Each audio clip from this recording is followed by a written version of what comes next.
じゃあもう始めてくれていいよ。はい、つけます。つけることに意義があるから。つけました。あ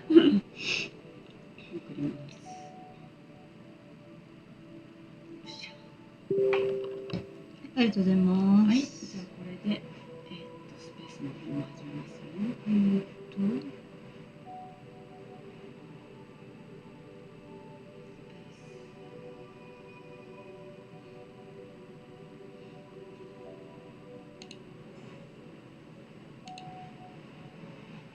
よいしょ。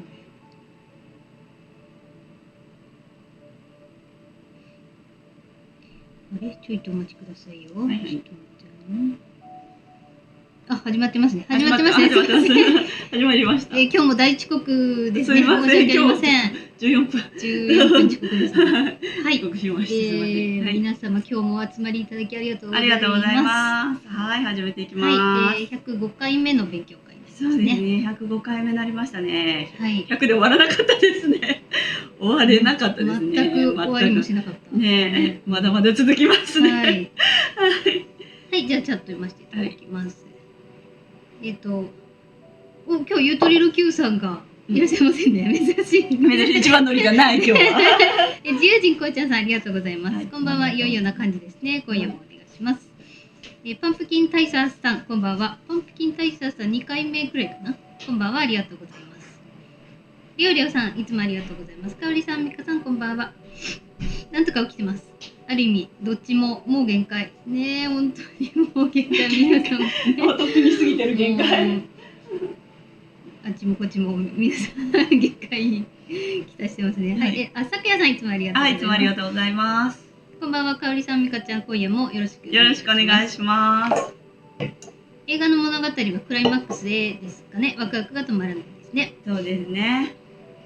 クライマックスです。0202名さんいつもありがとうございます。こんばんは、よろしくお願いします。ゆきひろさんいつもありがとうございます。かおりさんみかさん皆さんこんばんは。あみしょうさんいつもありがとうございます。かおりさんみかさんこんばんは。りんさんありがとうございます。こんばんは。今日もお願いします。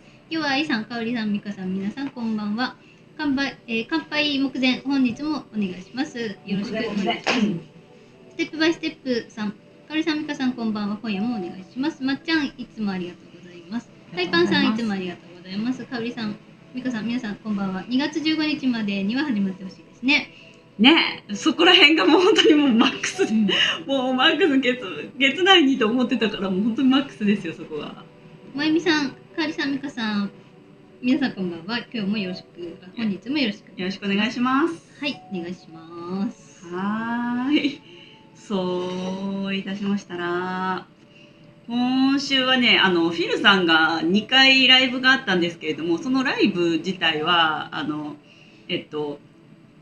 以前からね、もともと最近みたいにこうインテルが騒がしくない時っていうのもう1年半前ぐらいまではフィルさんのライブって何種類かあって、 Q&A だったりラピッドファイヤーっていう一問一答のライブだったり、イ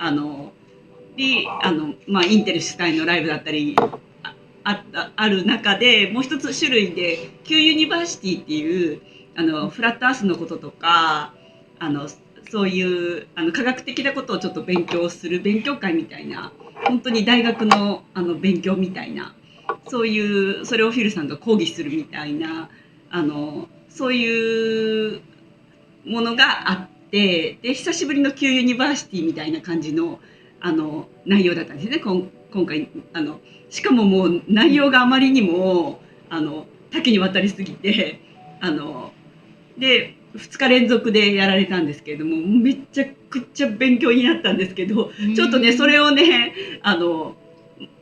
皆さんに内容をきちんとお伝えしようと思ったら、きちんと私も資料を用意しないといけないから、今日はちょっとそれができなかったんで、また本当に時間ができた時、昨日の内容はおとついとその前かな、その内容は本当に面白かったんでまたシェアしたいんですけど、はい、今日フラットアースについてフラットアースについてなんですけれども、めちゃくちゃ腑に落ちる内容だったんですよ。で疑問に思ってたことがすごいなんか、今日本当だったらちょっと他が落ち着いてたら資料を用意してその話できたらいいなと思ったんですけど、多分それやれるほどの余裕が今日はそのインテルの方が忙しくてないから、またちょっと本当にいろんなことが落ち着いたら昨日のその2回のライブの分はまた本当いつかまとめてちょっとね動画に字幕とかするのはもうちょっと壮大すぎて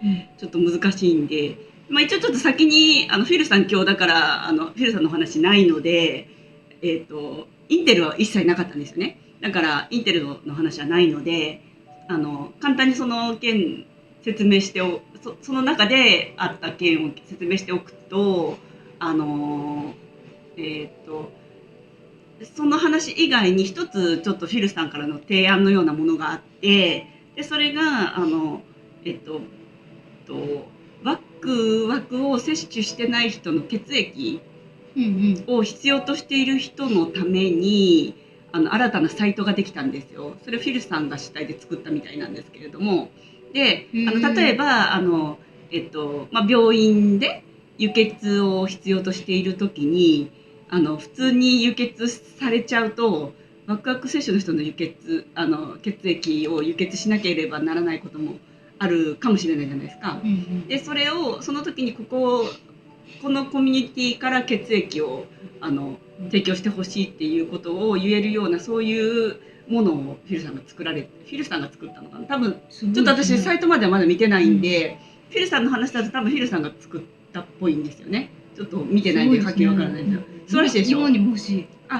でもおそらくそういうコミュニティなので、世界中に広がるようなものを作ろうとしてるんだと思うんですけど、だからただなんかねなんか無料とかだったらサイト貼って皆さんにご案内しようかなって思ったんですけれども、なんか月$12とかで、1年間でも1万円以上そのコミュニティの会員として維持されるためには1万円以上払わなきゃいけないみたいな感じだったので、ちょっと安易に私も自分も内容確認もしてないので皆さんにご案内するのもあれなんで、ちょっとリンクとかは準備今日はしてないんですけれども、またちょっと自分が勉強して内容とかきちんと読んでこれは素晴らしいなと思ったらまたテレグラムとかでご案内しようかなと思ってます。まだちょっと未確認なのでちょっと何とも言えないんですけれども、お金もかかることなのでね。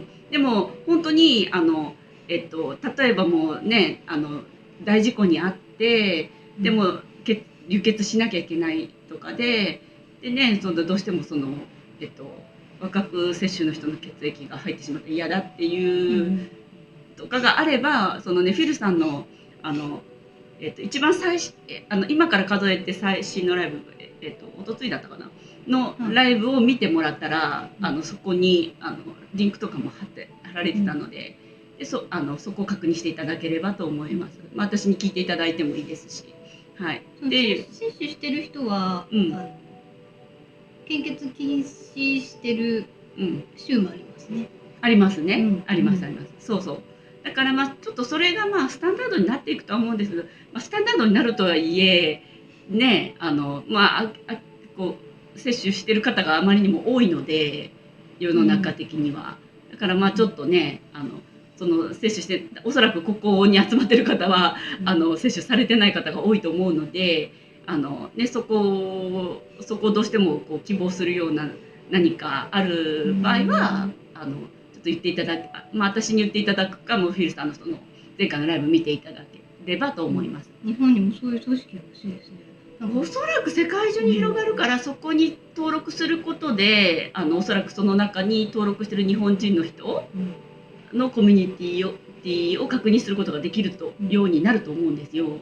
フィルさんもねもう今やね2億人ぐらい見てるんでねライブをね、だからもうそんな日本人の中に日本人の人でそこに登録してる人もいらっしゃるようなことになってると思うので、ただね私はちょっとまだ確認してないしお金もかかるのでちょっとすぐそれに登録しようという気持ちは今はないんですけれども、でももし家族がね、自分の家族が事故に遭って輸血が必要になったら、もう私が提供するしかないって思ってる。あ、そうそうそう、その心づもりなんだけど、だけど、もしもう本当に大事故に遭ってもう一人分じゃ足りなかったらどうしようって思ってますね。そうですよね。思う時があります。で私も自分自身が5歳の時に高いところから落ちて1回ほぼ死んでるんですけど、その時にもううちの両親から大量に輸血してもらってるんですよね、手術の時に。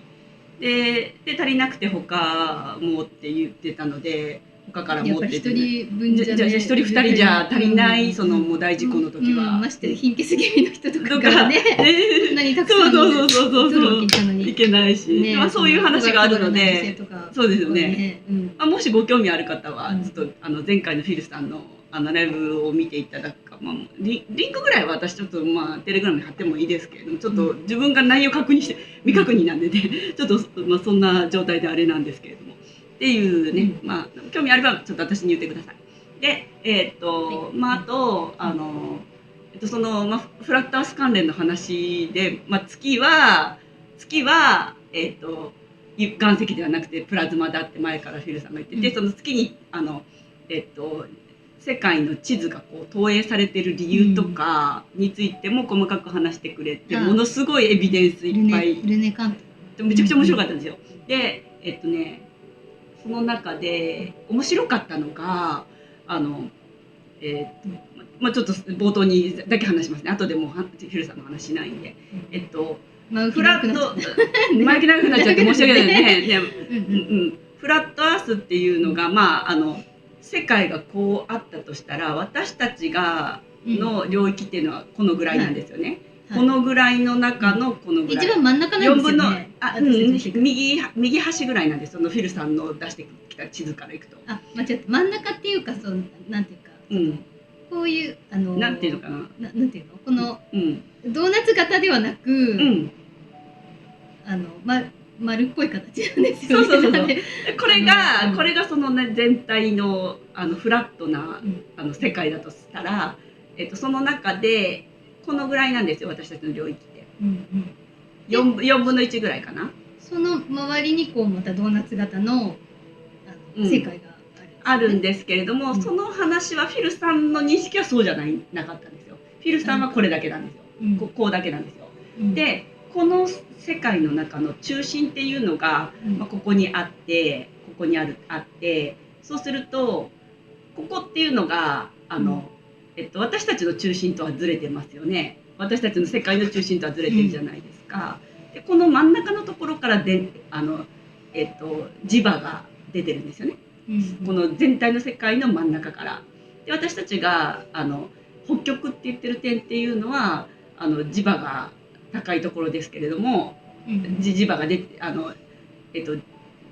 電磁波じゃないね、磁力が生じている場所なんですけれども、この中のここなので中心ではないっていうのがまず前提としてあるっていうような話をされて、で魚座の時代とか水亀座の時代とかあるじゃないですか。それっていうのがあとポールシフトとか言われてるじゃないですか。なんかもうそれがフィルさんポールシフトっていう言葉を一回も出さなかったんですけれども、その中心、この全体の中の中心がずれていってるらしいんですよね。ずれていくことによって、それもだから、この全体の中で、30何度ごとに12分割されていて、それが、魚座水亀座みたいな感じで12星座を意味するらしいんですよね。でそのずれていくことによって今魚座の時代から水亀座の時代に入ったっていうのは、そういうことだって言って、だから天体じゃないんですよ、っていうことが、ね、今までだからその辺がなんか謎だったんですよね。だから天体がないのに魚座とか水亀座とかって何って思ってて、でそれはフィルさん的にはそういう説明があったんですね。その磁場のズレがこう生じていく中心のズレがちょっとどんどん生じていくことによってずれていっていると。でそのずれ方によってその時代も変わっていくし、でかつなんだろう私たちの領域の中の中心の北極点がどんどんずれていっていると、北極点がずれていっていると。でそれのことをね、それによっていろんないろんなことが生じるよっていう話で、私的にはちょっとすごい謎に思ってたことが結構クリアになることがいっぱいあって、ちょっと面白い話だったんです。北極あたりの地図っていうのは、もう常にずっと隠されてますよね。ずっと昔の北極あたりの地図と今って全然違うから変わってってるから、その通りなんですよ。もしかして今も大陸があるのかもしれないけど、今はもうそれがね、地図では書かれてないし。なんかアイスランドって言われてたのは一体何だったのみたいな。北極と南極、あいつらね、グリーンランドっていう土地がちょっともう定義がいまいちよくわからないみたいなこともフィルさん言ってた。本当です。そう。でその辺をものすごいたくさんの図解を出しながら説明してくれたんで、一回10枚ぐらいだったら全部スクショ撮って投稿しようかなと思ったんですけども、多分全部30、40枚あるから、ちょっと私まだそれができてなくて、またちょっとね時間ができたら、それを見るだけでも見ながらでもだったら画像を見るだけでも楽しそうです。楽しいんですよ。もうそれはランブルとかでやってランブルでやってたので、もう本当に言葉分からなくても画像を見てってなんとなく言ってることをちょい聞くだけでも結構意味わかると思うんで。それ何分1時間ぐらいやってるんですか？いやもう全部で3時間ぐらいですね。2回に分けてだから。そうなんです。私全部見た。私も全部見たんですけど。すごい。そうなんです。2回なんで2日連続だったんで、面白かったんで、もっとね掘り下げたいし、多分そういうのは本当に将来的にはね、それ本当に大学で勉強するような内容になると思うんですよね。それ事実だと私は思うので、と思います。そんな学校の授業本当楽しいね。そうですよね。日本語でしてほしいなと。はい、じゃあ本題入ります。長くなりました前置きが。はい、では入っていきます。そういたしましたら、よいしょ。じゃあ今日は一番最初はちょっともうここ最近もう動きが激しすぎるので、今日はちょっと日付関連を前にっていうよりも、もうここ最近の起こっていることでちょっと重要なこととか俯瞰して物事を捉えられそうな内容を一番前に持ってきました。でその後それぞれの人物についての近況についての話にしたいと思うので、結構その一番最初に持ってきたものが結構たくさんあるので、ちょっとそれの話をしていきたいと思います。あと先週かな、11月5日の120日後が節分かもって言ったけど、そうマンボさんに指摘された通り間違っていて、やっぱり3月4日なんですよね。11月5日の120日後、フィルさんが言っていた125日後以内には値下げさの発表がされなければならないって言ってた。それは3月4日までということになります。一応そこまで幅があるので、ちょっとそんなに長引かれたら困るんですけれども、それは値下げさの発表ということなんでね、それは3月4日です。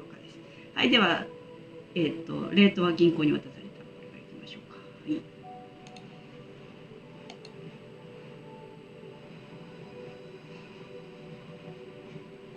スペース始まってるかな。大丈夫ですね。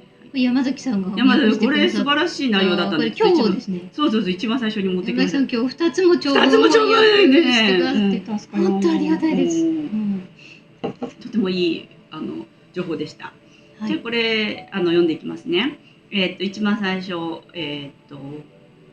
ちらはパーテちょっと読めないな。パーテワンスタさんからの投稿ですね。はい。山崎さんによる翻訳で、TNT トニーは木曜日と金曜日に3つの期間、3つの期間なのに2つしか書いてない。英語の方見る。英語の方も2つしか書いてない。3レターエージェンシーのこと。3つの期間。3レター、3つだ。3レター、3レターエージェンシーって書いてる。本当だ。3レターエージェンシーの、IMF-UST から RV は数日後と言われた。米財務省は IMF に引き渡したと言っている。レートは銀行に渡された。これなんですね。これちょっと後ほどフィルさんのやつね。もうレート、銀行、主要な銀行はもうその新たなレートをもうすでに渡されていて、でね、それを反映したものを受け取っちゃった人のエビデンスがあるので、後でその話もします。で IMF はそれは国連に渡されたと言っている。で誰も中止したとは言っていない。おそらくイランと米国との間で起こっていることのため RV は延期されたのだろう。イランがイラクの混乱を望んでいるのは分かっている。イラクは公に米国に出て行ってほしいと言い、イランは米国が出ていくまでは爆撃を続けるという、これが起こってるんですよ今ね。で空爆を誰も気にしないのは彼らが何かをしている、あるいは何らかの形で正当化されていることを示しているからだ。150発のミサイルが発射され、実際に接触するのは10発ほどだ。やることよりも見せることだ。そういうことだね。見せてるだけですね。これやってるんですよ。で非公開のドアの向こうでは、クルディスタンはアメリカの離脱に賛成していない。おそらくイランはアメリカの撤退を本当に望んでいない。イラクはイランにとってドルの生命線であり、アメリカが離脱すれば制裁が強化される両国にとって痛手となる。ドルの密輸は減ったがまだ続いている。少しずつ浄化されている。おそらく昨日1兆ディナールに相当する最大の密輸業者が捕まった。では何を待っているのか。アメリカはイスラエルと話し合っている。イスラエルはハマスに、人質全員の停戦を申し出た。ハマス側は停戦と全兵士の撤去を望んでいる。米国はイスラエルに民間人の殺害を求める計画を立てるよう求めている。BB はノーと言った。BB っていうのはおじさんですね。はい。で、これは、航海の交通と、地域の安定に影響を及ぼしている。米国は8月以来、イラクの離脱と静かに話し合っている。イランの銀行は単なる密輸に過ぎない。国連はなぜ待っているのか。国連はイラクでより多くの市民が、口座を開き、カードを手にするのを待っているのだ。彼らが出国するためのマジックナンバーはわからない。今朝、国庫は口座開設に注意せよと言っている。銀行は財務省ですね、多分ね。本当ですね。本当ですね、財務省ですね。米財務省。そうですね。で、銀行は11月にレートを提示した。だから私たちはただ待っているだけだ。今週末に起こることはすべて彼ら UST、IMF が今言っていることだ。月末まで待って1日に訴求する、可能性もある。おそらく誰かが銀行でディナールを2、3ドルで両替しただろう、しました。で、中近東情勢が混乱しているため、銀行の管理職は今週も予定が入っている。だからもうそうなれば銀行は驚くだろうということで。ありがとうございます。これがね、これも全部今起こっていることをね、すごい盛り込んでいる内容になると思います。本当こういうことが今起こっています。はい、じゃあ次これもあれですね。今起こっていることをこれからのこと分かりやすい。堀さん、これじゃあ買ってもらってもいいですか？はい。私は、これはポリーさんがウルビーチャンネルに復帰されまして、ね、なんか仲違いというかちょっと考え方の違いでポリーさんが出ていっちゃって、ウルビーチャンネルからちょっと脱退してたんですけど、昨日戻ってきた。昨日かな？昨日戻ってこられたようです。で、ポリーさん。で、私はこのような流れで進んでいくと聞いている。で、1番 RV、2番政府が停滞する。うん3番 EBS、EAS、4番値下が。値下げ差が一番最後ってことですね。でもそうなると値下げ差のお尻が絶対にこれはもう確実なお尻が3月4日っていうことなので、ね、それまでにこれらのことが全部起こるというふうに思っていいのかなと思いますね。3月4日って昔の大統領就任式の日ですよね。確か。なんか昔からなんかその日付なんか言われて、そうなのかな。じゃなかったかな。途中何が聞かれる1776年の年だったかな、その時かな、その時、じゃないかもしれない間違ってるかもしれないけど、でそれを境に1月20日に変わってしまった。ああ、そうなんだ。株式会社になった時かな。なって変わったんだ。多分そうだ。じゃあやっぱり3月多分そう3月4日に寅さんが帰ってくるシナリオかもしれないですね。それだったらね。かもしれないですね。長いな、長いけど、もうすぐじゃもうすぐだもんね。2月はね、結構早くするからね。それまでにそれらのことが全部起こるんだったら、許す。EBS もそれまでに来るんだったら、許すとか言って。ね。で、RV は共和国に資金を供給し、それにより共和国は立ち上がることができる。政府崩壊は公に行われ、企業と連邦準備制度が廃止される。共和国は金裏付けに基づいた財務省を有しており、金本位制が実施されている。ね、これもすごい、このなんか順序を堀井さんが言ってくれたの結構説得力があって、なんか指標になるなと思ったので、はい。じゃあ次。で、ロッドスティールさん。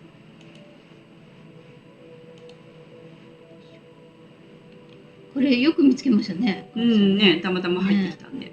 で、世界を回っているオプティックは世界中で一斉に起こっている。で、画像の訳ですね。で、アラート。JP のモルノガンの CEO、ジェイミーのダイモンさんが、人道に対する罪で、ホワイトハットが軍事裁判喧嘩に置かれている。軍事権はいらない。軍事裁判官。権いらない。軍事裁判下に置かれていることが分かった。なんで権が入ってる？ JP のモルガンの銀行はエプエプ島に、資金を提供した。で、だからですね、イバフェラさん、ロスの茶さん、ジェイミーのダイモンさんとカバちゃん、C の I の A さん、モさんのドーさんとつながり、エプエプの、ディープなステートさんシステム。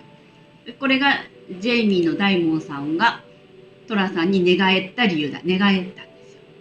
だから、JP のモルガンの銀行さんはこっちになってるんですよ。ストームライダーさんもそうですね。同じこと言ってましたね。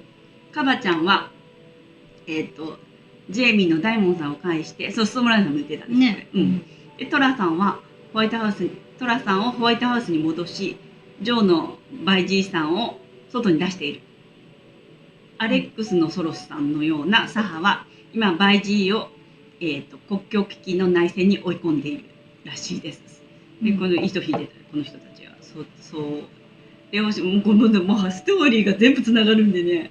でその内戦では、連邦主義国家が俯瞰紙幣システムを崩壊させるためにバイジーの政権の手の内に入り込んでいる。なぜなら両政党はエプエプ島を介した子供ちゃんの性の愛に関与しているからだ。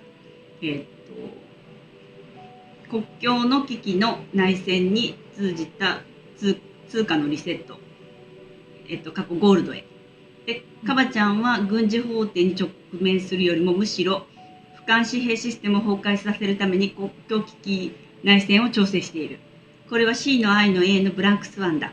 だんだんと見苦しくなってきているというこことで、これらも今起こっていることとこの話がすごく一致することが起こってきてるんですよね。はい、じゃあ次、現在の借金時計、2つまとめて、タイパンさんがシークレットメッセージ出してくれたので、これはちょっと見といてくださいね程度なんですけれども、何か詳しい説明ができるわけじゃないんですけれども、まず1つ目がもう借金が米国の借金が今、34、兆ドルになってるんですよね。で、2008年は20兆ドルで、1920年は15、ミリオン150、まあいいや、もう少なかったですよ。はい。ということです。で、それが今こう増えていってますよっていうのを借金時計が表していると。で、次ちょっと前の分ですね。これが24日ですね。24日、これもこっちも気になるんですよね。こっちがすごいですよね。こっちが最新ですか？こっちが古い方ですね。これ24日なんですよね。さっきのが最新で今日じゃないかな。でこっちが古い方で、シュワブとシュワブの顔が出てきてみたいな。そう本当だ。シュワブの古いお金のシステムとこちらがちょっとわかんないですけれども、お金の右側のやつはお金の真ん中にこれはケネディさんの写真が、顔が見えるみたいな。なんかまあちょっともうその古い悪いお金から新しく綺麗なお金に変わるよっていうことを意味しているのだと思われます。こういうのが出てきていますよ。はい。はい、でもフィルさんが以前から言ってても米国の借金がもう今もうどんどん増えてっていう話とここはリンクする内容だと思います。はい、じゃあ次。はい、そうしましたら次。ちょっと話飛びますけれども。チャーさんですか？ねえ、チャーさん入院しましたんでね、これフィルさん曰くはもうすべてのまあこれに関しては値下げさんの発表って言ってたけど、値下げさんの発表のゴーサインの暗号はチャーさんの死去なので、でもそれがちょっと近づいている匂いがプンプンするようなニュースが出て、もう入院したということで。前立腺がんで入院程度で、これあとどのぐらいかかるなって思っちゃって。ね、そうだよ。だからまあ3月5日まで。前立腺がんね、手術で入院から訃報まで行くのって結構かかるんじゃないかなと思って。そうですね。よっぽどなんかびっくりするようなことがない限りな。なんかね、手術がねうまくいかなかったとか、なんか転移したとか、それかなんか。途中で手術中に手術後に休園したとかなんかあるんじゃない？もうそれも転移も全身もう転移でも手の施しようがなかったとかもうその程度までいかないと、なんか不法に持っていくには難しいんじゃないかと思って。でもいろいろまあ今はもうこれは本当に多分このニュースはそういうゴーサイン、その不法によってゴーサインだっていうふうに思っている世界中のホワイトハットの人たちに対してアテンションしてるんだと思うんですよね。もう間もなくだよっていうことをね、っていうことかなと思います。もう間もなくです。とにかく。で次、1月26日は樹齢13日。これ何もなかったですけどね。なかったね。もう26日ね、満月だったし、すんごい期待してたんですけど、もう26日過ぎちゃったんで、今日のね、14時ぐらいまでは、まだ26日だしなと思ってたんですけど、もう何もなかったです。私もこれ結構期待してたんですけどね。だってシルクソンズだし。ね、そうですよね。で、まあ、金曜日だし、トラさんのツイートが来てもおかしくないしみたいな。ふうに思ってたので、私もちょっとねなかったんですけれども、まあ一応ね、ホーマー・シンプソンこのキャラクターの名前が伝えようとしていたこと、13日の金曜日。今日、2024年1月26日はゆり暦で1月13日だ。ホーマーはこのシーンで明日を見ているように思える。スプリングフィールド小学校のカレンダーによると、スマーチは1年の13番目の月である。28日ある。多くのシンプソンズのカレンダーではスマーチは、最後に付け加えられている。13ヶ月は聞き覚えがある。エレベーターには13階がない。欧米では13は縁起悪いとされており、13階がない建物が多い。13番目の月もない。彼らが私たちから隠したもの。私たちは13が大好きだ。明日は私たちの新しい暦、正しい暦の13日だ。真夜中に全てが変わる。ね、変わってくれたらよかったんですけど、変わらなかったんだよ。真夜中に立ったんでね、もう本当にギリギリまでちょっと信じちゃってたんですけれども、ちょっとなかったですね。シンプソンズの中では、こう13番目の月がたびたび出てくるんですかね、ってことですよね。っていうことなんでしょうね。これだけじゃなくて。すごいですよね。正しい暦では13月があるんですよね。スマーチっていうね。まあでも次の4月からね、変わるかもしれないっていう話もある、グラハムさんの話ですね。そう、で結構信じてるんですけど、私も。だからやっぱり4月からそういったガラッと変えようと思ったらいろんなもの、それまでにね、いろんな秘密の開示などがなければいけないので、やっぱり3月5日ぐらいまでに全て完了するって思ったらちょうどいいかもしれないですね。そういうぐらいのゆっくりなタイムラインで見ざるを得ないような情報になってきてます今。はい、じゃあ次、すべてのペイマスターに支払い間もなく、日付関連の話でこちらに行きたいと思います。こちら買ってもらっていいですかね。これ急にウルビウルビ、はい、ちょっと前に持ってきました。この辺ちょっと日付に関わることなんで。今日のウルビですね。1月24日時キャラメルコーンいただきます。1月24日時点のレポート。1、現在すべてのペイマスターに待望の新しい米国資産担保通貨である米国紙幣で未払い資金が間もなく支払われるとのアナウンスが行われている。米ドルの俯瞰紙幣は数ヶ月かけて段階的に廃止される予定だ。2番、マスターペイヤーへの資金の引き渡しは午後5時に行われた。昨夜は最終準備が完了していなかったため行われなかった。3番、ペイヤーは新しい資金をしばらく、受け取り続けるように言われている。このしばらくという言葉についての明確な説明は分かりません。はい、ということでね、こういう感じでこの類の話がめちゃくちゃ入ってきてるんですよね、今ね。今週多かったですね。1% どうちゃうか、次 1% のやついきます。はい。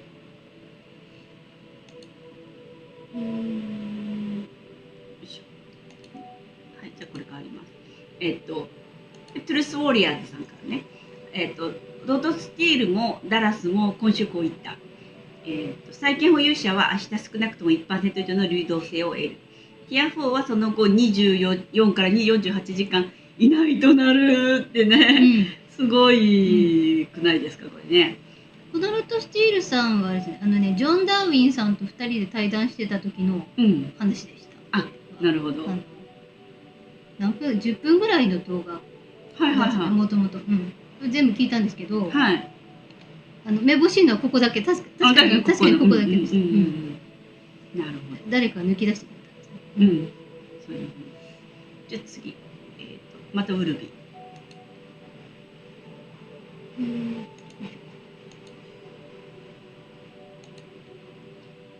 ウルビ27日、これが今日ですね。今日ですね。はい。これ音声ですね。OK みんな。本当にジェットコースターのようだね。ペンテコステ派グループのオーナーから知らせを受けたところです。彼女は嬉しそうに叫んでいて、誰よりも喜んでいた。ついにプロセスは始まりました。彼女は最高に幸せそうだった。来週には支払いが始まり、1% が支払われるはずだ。実際には今日か明日にはリリースされ、支払いは来週に開始される予定。物事は月末までに終わらせる必要があり、2月なんて聞きたくない。聞きたくない。これはオーナーから得た情報だ。偽情報ではないよ。っていうことでめっちゃ胸熱ですよねこれ。だからやっぱもう月末までにもう来週の中までに。なんか話が具体的になってきてるんですよ。そうなんですよ。具体的になってきてるから。1% の話で債権の支払い。ね。1% でもごっつい金額だと思うんで、その 1% が先に。でそれが来たらその48時間以内に4まで 4B まで行くという。なので 1% が支払われた時点でウルビーはオペラを歌います。オペラを歌ってくれる。ちょっと結構ちょっと、なんかさっきのホリーさんの話から言ってもね、この辺がまあそっちが先でEBS とかトラさんの値下げさんの発表とかはちょっと後みたいな、なんかこっちが先にやっぱり来そうだなっていうお話で、はい。じゃあ次、2月15日までこういう話もあります。これちょっとまた別筋の話で、これをウルビーからで、1月25日ブペムバズ、彼はこう言っている。昨夜完了し86のプラットフォームすべてに資金が投入され、ローンチの、準備が整った。今にも正式リリースが開始されるだろう。リノはすべての準備が整い、金裏付けのあるドルが導入されることのを待っているのみだということ。本番稼働は明日であると確認されたが、世界中で最初の支払いが行われるのは月曜日からだ。1月29日。で、明らかにまず政府、次に企業、そして個人という流れになる。2024年2月15日までに終了すれば私たちは満足できるだろう。ああ、そういうことだったんですね。2月15日。ね、15日まで。ここで出てくる。ね、15日まで。それは満足ですよ。満足です。そこまでに終了されるんだったら。そこら辺、落としどころじゃないですか。もう本当にお願いしますよ、早く。ね。はい。やっぱり最初の支払いが行われるのは月曜日。で、そう共通してますね。29日。支払いは来週から。リリース自体は今週です。今週。支払いが29日から。らしいですね。という話があります。次、トレッシーさん。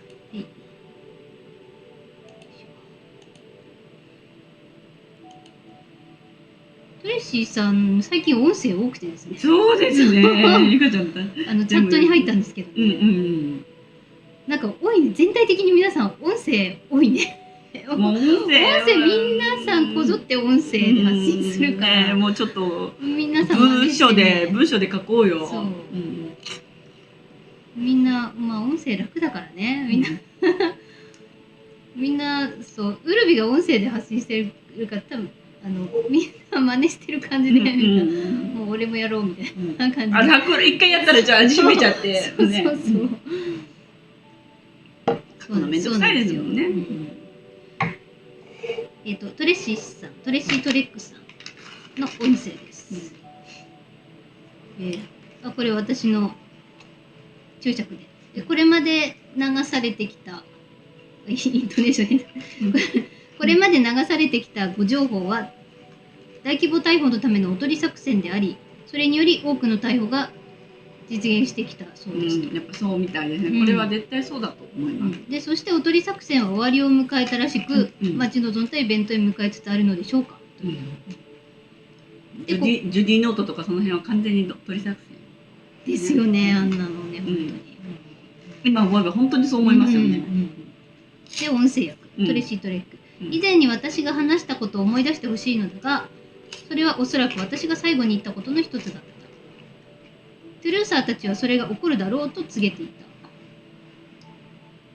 彼らは実際にそれが起こるから、あるいは私たちがトップから起こるよというふうに聞かされたからそう告げていた。彼らトップがそのように言っていた理由は、彼らが何度もおとり作戦を行っていたからだ。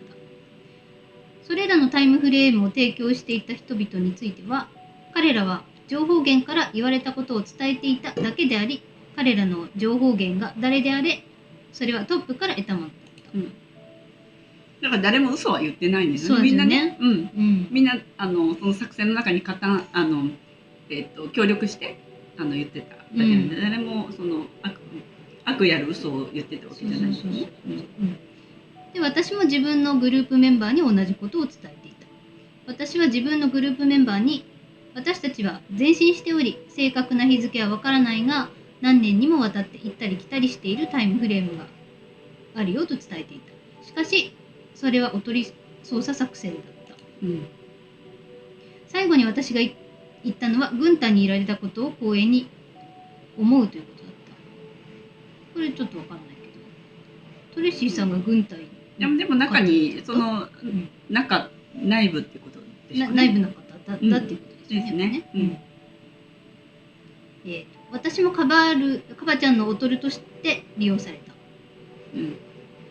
彼らカバちゃんは実際に起こると思い込み、カバちゃんたちは実際に起こるんだって思い込んで、でその後彼らホワイトハットが行動を起こして、で毎回カバちゃんたちは捕まっていた。そうみたいですね。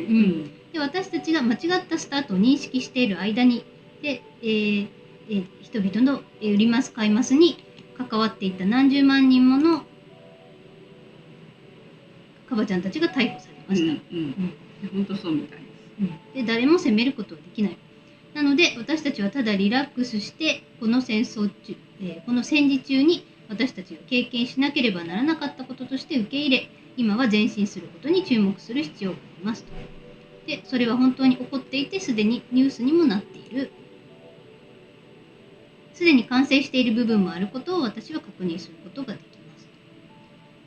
でもうそろそろ興奮してもいいんじゃないですかと。で日付はわからない。でしかしおとり捜査はほぼ終わったと理解してほしい。今は前進する時期であり、まだ今も今月中であるとの認識は変わっていません。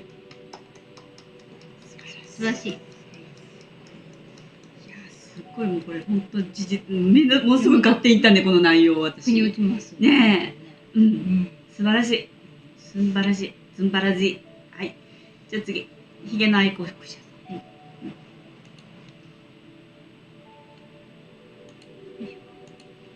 次こちら。今日は素晴らしい、これ26日、昨日ですね。今日は素晴らしいニュースを聞いた。しかしその内容を具体的に説明することはできない。する権限もないので申し訳ない。私がみんなに伝えられることは、皆さんにとってどれだけ大変でイライラさせられてきたかということを承知しており、これは、現実に起こっていることであり、間もなくやってくるので安心してほしい。待っていてね、みんな。私は君たちのすぐそばにいる。私はこれから起こることを楽しみにしている。皆を愛しています。なんか聞いたっていうことなんで、ちょっと気になって。なんか聞いたのかな？わかんないけど。っていうことでした。はい、じゃあ次、2月5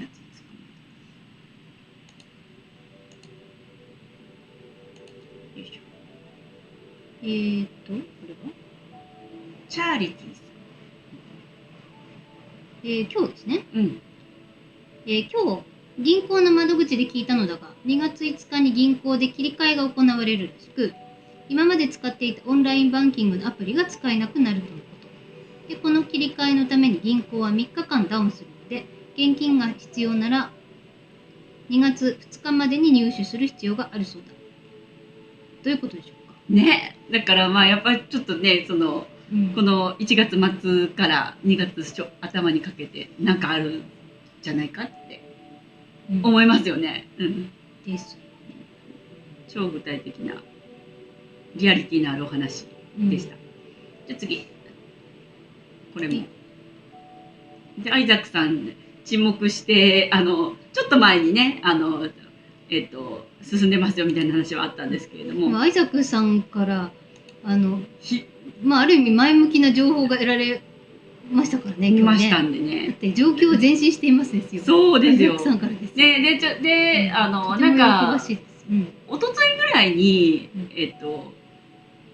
ソルティトーさんがなんかもうちょっと前かな、4、5日前かな、ね、アイザックさんはもうビジネスマンで仕事の忙しい方だから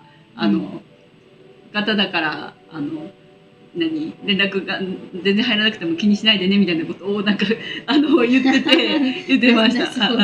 言ってました。この人忙しい人だからって。でアイザックさんビジネスマンらしいです。でそのアイザックさんから来ました。ついに今日でこんにちは、状況は前進しています。火曜日には具体的な情報とともに非常に前向きな最新情報をお伝えします。すごい。これは火曜日に伝えるって言ってるってことは多分木曜日あたりにいつも木曜日あたりにその日になっても見ても全然何も入らなかったりするからそう木曜日あたりにしかも来週また投稿しますって多分投稿されますよ今までのパターンだとそうなんですけど今回こそは来るかもなって信じたいなと思ってちょっと他の情報からしてと思ったりしてるんですけどね。だからそれがほら、来週の火曜日って具体的に何日？火曜日って30日かね。だからさっきの話からしてもほら月末までにとかね。30日ですか？30日。火曜日は30日。今月は31まであるんですね。そう、31日。だから月末最後の日ではない。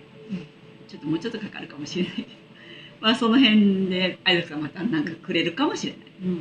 1、2を争うぐらいの慎重派のアイザックさんからポジティブな情報が聞けるのは本当にもう本当に嬉しい。ね、そうです。では次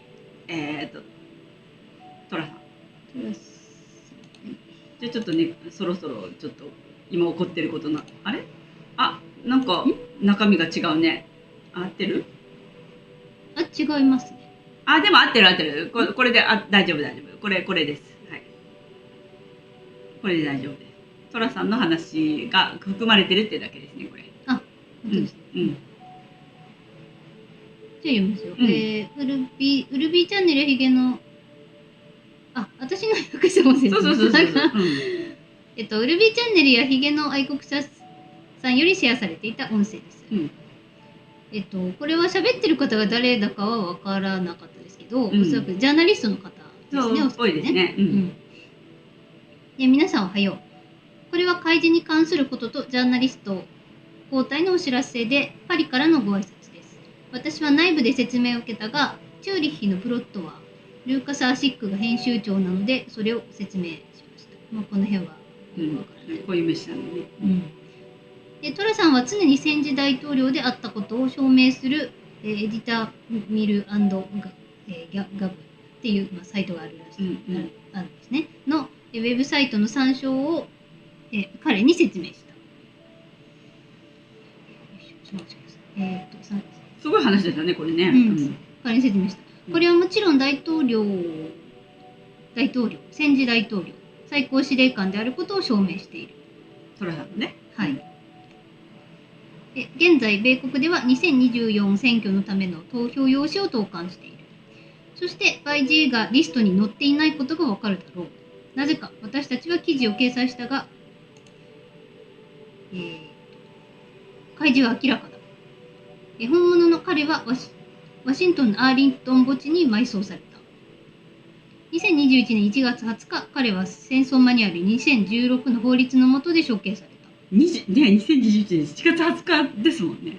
これ就任式ですね。そうです。その日でした。はい。で、最新は7月に更新されている。国家の反逆の罪と人道に対する罪は23件。人道に対する罪はCOVID。これは今のバイデンさんですね。で2015年に改定され、2023年に更新されたマニュアルに関する米国の法律が有効になり、民間人の大量の虐の殺が含まれる。ジャーナリストの皆さん、これらの暴露について今書かなければトラさんが防衛戦争に宣言しているので、あなたはスイスでも施行されている米国の2015戦争マニュアルの責任を問われ、その対象となる可能性があるよと。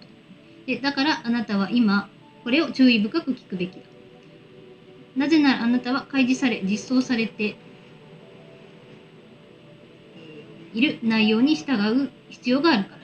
私はかなり以前からそれを明らかにしてきたが、あなたはそれについて書いていない。あなたはトラさんが戦時大統領であることを示しているウェブサイトについて国民に知らせることを拒否している。私は裁判官ではないが、これは軍事法廷だ。しかしあなたは軍事裁判を扱っているのに、大量の逆の殺を隠蔽する可能性があり、あなたは犯罪のジャーナリストの一員となる可能性があり、事実を報告するように求められている。はい、素晴らしい一日。すごい情報です、これは。素晴らしい。素晴らしい。つまらじ。はい。戦争マニュアルが最近たくさん出てきてますね。今日も出てきましたね。はい、後で出しますね、それ。はい、じゃあ次。エズラ。はい。シャドウ・オブ・エズラ・テレグラム。第二次米国内戦。第二次南北戦争。まあ、南北戦争ではないんですね。で、テキサスの件ですね。で、予測プログラミング。私たちはそれが来ると皆さんに今まで警告してきましたよねっていうのがエズラから来ました。で、そこからね、いろんな話が席を切ったようにブワーッと出てきてるんで今。はい、じゃあこういう事実を一つ踏まえた上でちょっとこれからの話を聞いていただきたいということで。で、次、エバグラ29日。はい。これロイターの記事ですね。ねえ、ロイター。ねえ。25日です。タイロニアさんとかですね。はい。主要なオフショア社債権者グループは2024年1月29日月曜日にデベロッパーエバーグランデを生産する請願に参加する予定だ。これらのオフショア社債権者は米国に拠点を置くヘッジファンドか銀行なのだろうかと。まあ、この方のですね、コメントですね。そうですね。で、ここからがニュースで、ロイターで。市場大暴落の予感。市場大暴落の予感と。で、ロイター。中国エバーグランデの主要なオフショア社債権者グループが2024年1月29日月曜日に香港の裁判所で開かれる清算申し立てに参加する予定だと直接の関係者2人が明らかにした。同社債権者グループはエバーグランデが保証する20億ドル以上のオフショア債権を保有している。同業界の弁護士は世界で最も負債を抱えるデベロッパーに対する清算申し立てに賛同することで裁判所から直ちに清算命令が出される可能性が高まると述べた。素晴らしい。清算申し立てですよ。清算されてしまうんですよ。20億ドルですよ。2000 3000 3000億円ね。すごい金額ですね。すごい進んでます。はい。29日エバグラは行くと言われてるので行くでしょう。ピルさんも言ってたんでしたっけ？はい。29日です。次。あたかね。はい。これ面白かったね。ちょっと面白かったね。で、こちら、タッカー・カールソンを見るために集まった、カナダの視聴者は国営テレビが年間を通じて視聴する視聴者の10倍だ。カナダ人は真実を聞きたいと思っているのだということでね。はい。もうタッカー人気になっちゃってね。すごい。もう本当にテレビ局もうだからこの間もフィルさんが何かの投稿の時に言ってましたが。もう今だから私が今まで何回も言ってきたようにあなたがニュースあなたが、ニュース配信者であなたがメディアだからってまた言ってましたつい最近 2,3 日前に、そうニュースは嘘ばっかりだから、私たちがニュースを発してるんですよみんな一人一人がそう思いましょう。はい、じゃあちょっとイラクに関してのやつをちょっとまとめたのですけれどもちょっと長かったんで一回チャット入れます？もうちょっといきますか？入れます？入れましょうか。ね、ちょっと長かったんで、はい。もうちょっと行ってもいいかなと思ったけど、ちょっと一回間髪入れましょうか。1時間ぐらい経ったんで。もう1時間経ちました？経ちましたね。早いね。もうちょっとですね。またこっちだね。よいしょ。たくさんおやつ持ってきたから。遠足みたいなね。遠足気分。もうね、別のバッグ2個持ってきたから今日1個おやつバッグ持ってきた。おやつバッグ。小学生か。今日はお待ちください。先週と同じクリームパン、八天堂さんのクリームパンを先週はごちそうさまでした。母ちゃんまで。息子が買ってきてくれたの今日は。これ今日もいいんですか？抹茶ですか？今日は抹茶。ちょっと結構遡らないといけない。これだけちょっとぬるくなって。ステップバイステップさん、まっちゃん、たいぱんさん、もえみさん、こうだな。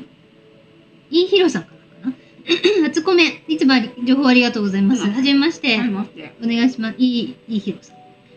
キャットポムさん、ずるずると先延ばしで、我慢も限界に近いかな。本当に。未来さん、こんばんは。よろしくお願いします。ロロナゾロさん、かおりさん、みかさん、こんばんは。皆さんよろしく。斉藤真理子さん、はじめまして。よろしくお願いします。キャットポムさん、そもそも輸血はせずに海水ミネラルでいいですね。ルネ関東言ってましたね。ライランさん、それ読んだことあります？海水。タイパさん、そっか、これからは輸血も難しくなるのか。ゆきこさん、みかさん、かおりさん、こんばんは。本日もお世話になります。ゆきこさん、いつもありがとうございます。ありがとうございます。みーたんさん、こんばんは。かおりさん、みかさん、皆さん、よろしくお願いします。お願いします。キャットポンブさん、大怪我や手術を伴う病気はしないようにしないと、せっかくの未接種が台無しですね。そうですね。ゆきこさん、海水で大丈夫ですよね。聞いたことありますね、それね。そう、ルネ関東ね。未来さん、今までの輸血バッグは残るのか？今までのね、接種した方々の輸血バッグかな。チコさん、いつもありがとうございます。ありがとうございます。皆さんこんばんは。今夜もよろしくお願いします。早く RV、EBS 来てほしいですね。キャットポンブさん、関東の犬で証明済みだし。ゆっこさん、チコさんこんばんは。けんけんさんこんばんは。海水で昔は本当に OK でしたよね。キャットスポムさん。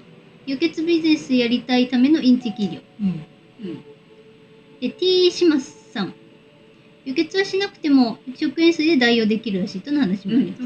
はい。生理食塩水。ゆきこさん。9%。塩分確か 9% かな。私鼻うがいするときに生理食塩水と同じ濃度のやつを作るんですけど 9% の塩分ですね。はい。そうです。レレレが何よりの食ですね。キャットモムさん、北極には本当にポールがあるみたいだけど。ポールは動いてるんですよね、本当はね。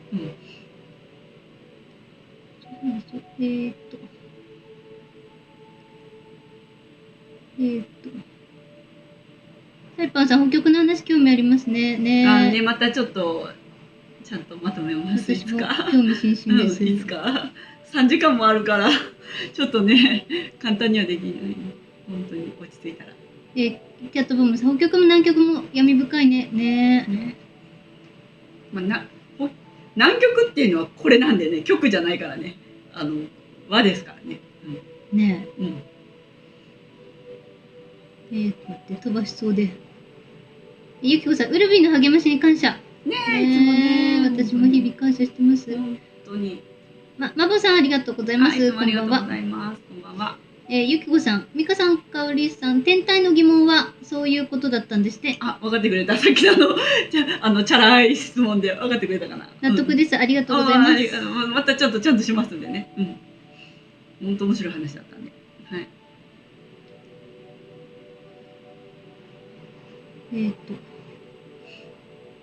い。まぼさん、耳の実の参加です。軍事活動活発になっていますが、その中核が、US とちっちゃいGB。GB。アメリカ？グレートブリテン。違うね。GB ってなんだろう。チコさん、ウルビーは TNT トニーは DS だと言ってましたね。言ってますね。でウルビーのチャットでは今後彼の情報は出さないようにするらしいです。そう言ってるんですよ。ちょっとわかんないですね。まだ蓋開けるまでは。ありえますでも。マボさん、そうなるとチャーさん退場が大きな鍵になりますね。平和の鍵はチャーさんが握る。10日間の静止。T1 の鍵は平和の鍵はね。T1 じゃなくて平和の鍵ね。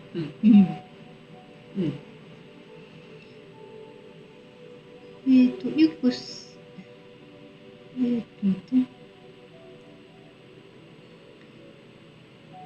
名取さん、名取正義さん、頑張ってください。人生一台の変革と、ね、思います。はい。ありがとうございます。頑張ってます。はい。キャットボムさん、どこかで戦闘やってると進まないのかな。戦争ですね。値下げさは無理なんでね。それ終わらないとね。そうですね。最後の事故でありますね。だから今、それの最終をやっている。まとめをやっている。だからこうなんか停戦宣言があると来るかって思いますよね。毎回思ってたんですよね。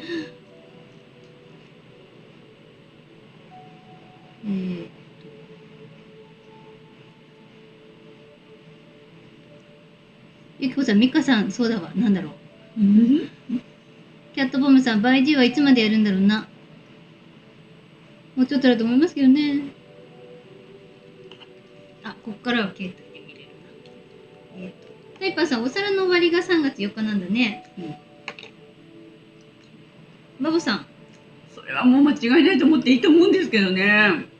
もう11月5日に値下げ差は施行されていて、発表は120日以内にしなければならないっていうことなんで、フィルさんの話を信じるならもうそこまで押してると思っていいと思います。バボさん、2月24日は確か旧暦1月15日の満月です。なるほど。ゆきこさん、お皿の終わりがならトラさんもっと早く帰ってきますね。もう帰ってきてくれないと嫌ですね。嫌ですね。嫌です、本当に。キャットポムさん、シークレットウィンドウもネタ切れ感満載になってます。ネタ切れか。ネタに溢れてんじゃないですかね。そう願いたいです。ゆきこさん、借金時計が最近特に分かりづらいです。分かりづらいね。謎解きですよね。毎回。サネさん、こんばんは。よろしくお願いします。直樹直奈さん、出遅れました。かおりさん、みかさん、こんばんは。今日もお願いします。ゆきこさん、ここ皆さん役者ですね。本当の情報はあえてしまっておく。伊藤菜々香さん、こんばんは。お願いします。キャットボムさん、最後の貧困の72時間って何だったのかな、ありましたね。もう72時間。まだ72時間。まだ未だに継続中ってこと。未だに貧困なんですけど、どうしたらいいですか。タイパンさん、右側の円は初代アメリカ大統領ジョージ・ワシントン。そうですね。未来さん、昭和の天丼も前立腺だったよね。多い、すごく多いですね、前立腺ああ、は。なるほどね。昭和確かにそうだったかもしれない。平成もでしょうね。平成もそうじゃない。平成も前立腺確かにそうだと男性はなりやすいんだけ思う。ね、ど、お年を召すとなりやすいな。入院してから既得まで早かったような。そうだね。朗報ですね。確かに確かに。うん本当だ。いくさん、タイパンさん、リンカーンじゃなくてワシントンですね。ありがとうございます。直樹直直さん、明日は最終イベント始まってくれないかな。目に見える形で。お願いします。令和デビューさん、かなり明日に期待されてるみたいです。おお、令和デビューさん、最近見れてないです。キャットボムさん、春までのんびり待つしかないのかな。春まではちょっと待ちたくないな。3月4日がお尻だと思いたいな。4月1日からは新しい暦で、と思いたい。ゆっこさん、未来さん、マルケはそれに統一なのかもですね。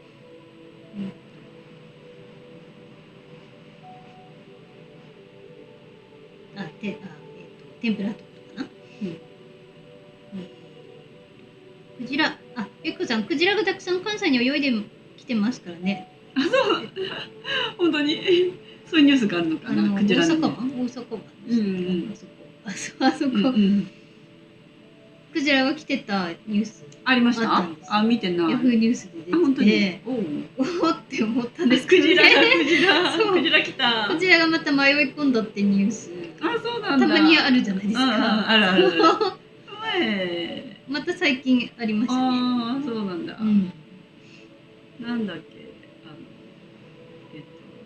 ね、大阪、なんかあれはイルカだったっけ、なんだっけ、なんかありましたよね、前。で、また今度はクジラですか。前もクジラじゃなかったですか。クジラだったっけ、あれ。確か。直樹さん。ヨドちゃんだ、前。ヨドちゃん。ヨド側だからヨドちゃん。バイジンの最上ニュースとか、これが来ないと絶対に EBS 来ないと思うし。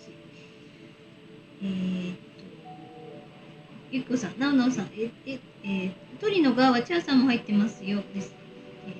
今月、キャットポムさん、今月になんとかやってほしいね。タイパーさん、オペラニワトリさんと共演で。ウルビーの代わりをしてましたね、鳥さんが。なんか、オウムか、なんかカナリアみたいな、ね、可愛い子が。とっても綺麗なインコちゃん声で歌ってましたね。そう、そんな感じ。本当可愛かった。可愛かった、あれ。ゆっこさん、米とエゲレスに注目。GB、エゲレス。グレートブリテン。直樹さん、チャーの次、最後がバイジーの退場だと思います。バイジーが退場しないと多分変わりませんよ。キャットさん、目に見えてやってるなってのがわからないからきついんだよね。そうですね。まあ、わかるとこもあるんですけどね。大体舞台裏が多いですからね。タイパーさん、29日から支払い。政府、企業、個人、2月15日まで目標。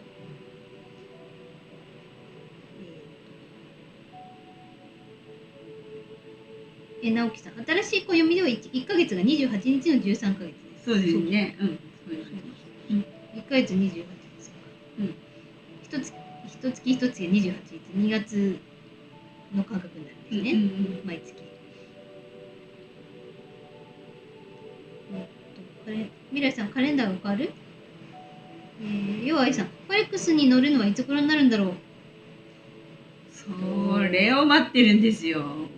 2月初旬じゃないかなって思ってますけどね。5日とか7日とか。漢方に乗るのが、漢方になるのが今日とかいう話もあるので、ちょっとわからないですけど、もっと早ければいいけど。はい。キャットさん、新しい通貨レートや金銀のレート発表を早くしてほしいね。本当にキャット、アプリは更新してくれないとね。0202さん、やはり節分かしら、旧暦のお正月だし。ねえ、それもちょっと気になる日程ではあるんですよね。そうそう。直樹さん、ユリウス暦に戻ったらカレンダーも変わると思うんですけどね。カレンダーも作り直しですね。そうですね。ゆきこさん、未来です。ここは皆さん秘めた本当の情報チャットに書かないので安心できて、その手前で情報です。情報ですんとめですね。美香さん、かおりさん以外は。すんどめか。すんどめか。出し惜しみですか。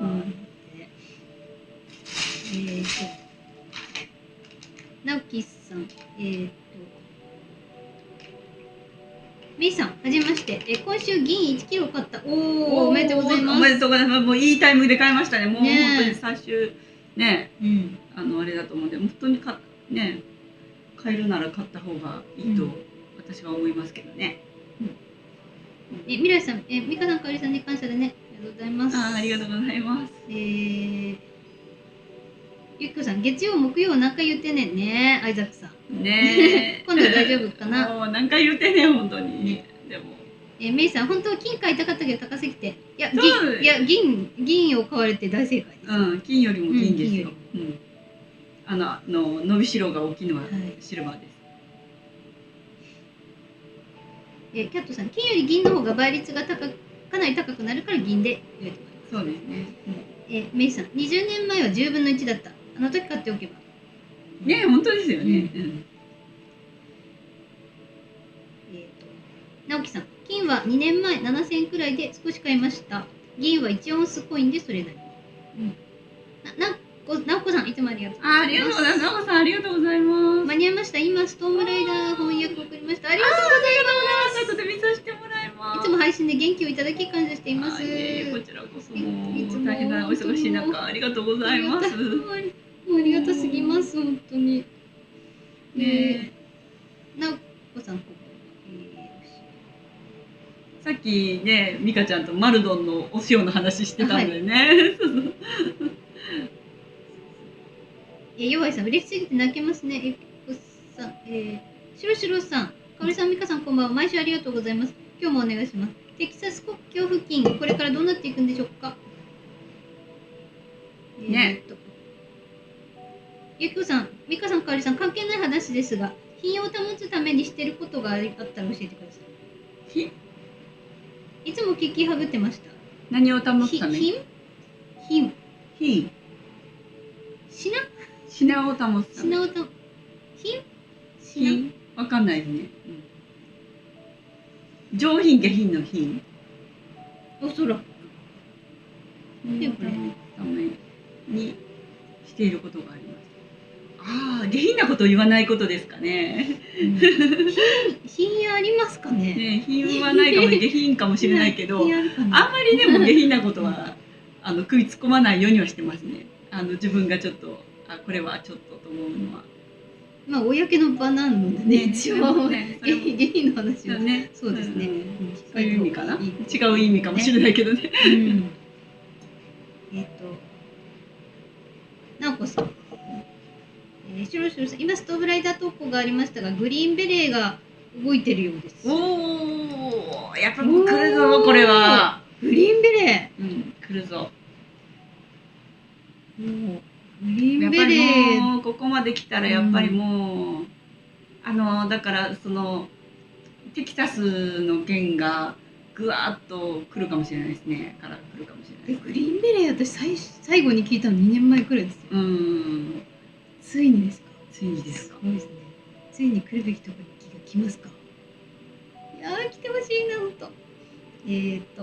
直子さん、そこまで動く。私もお二人の品の良さがとても好きです。ありがとうございます。本当にそういう意味だったかわかんないですけど、最初の話が。私も聞きたいです。でもやっぱり精神性かなと思ってます。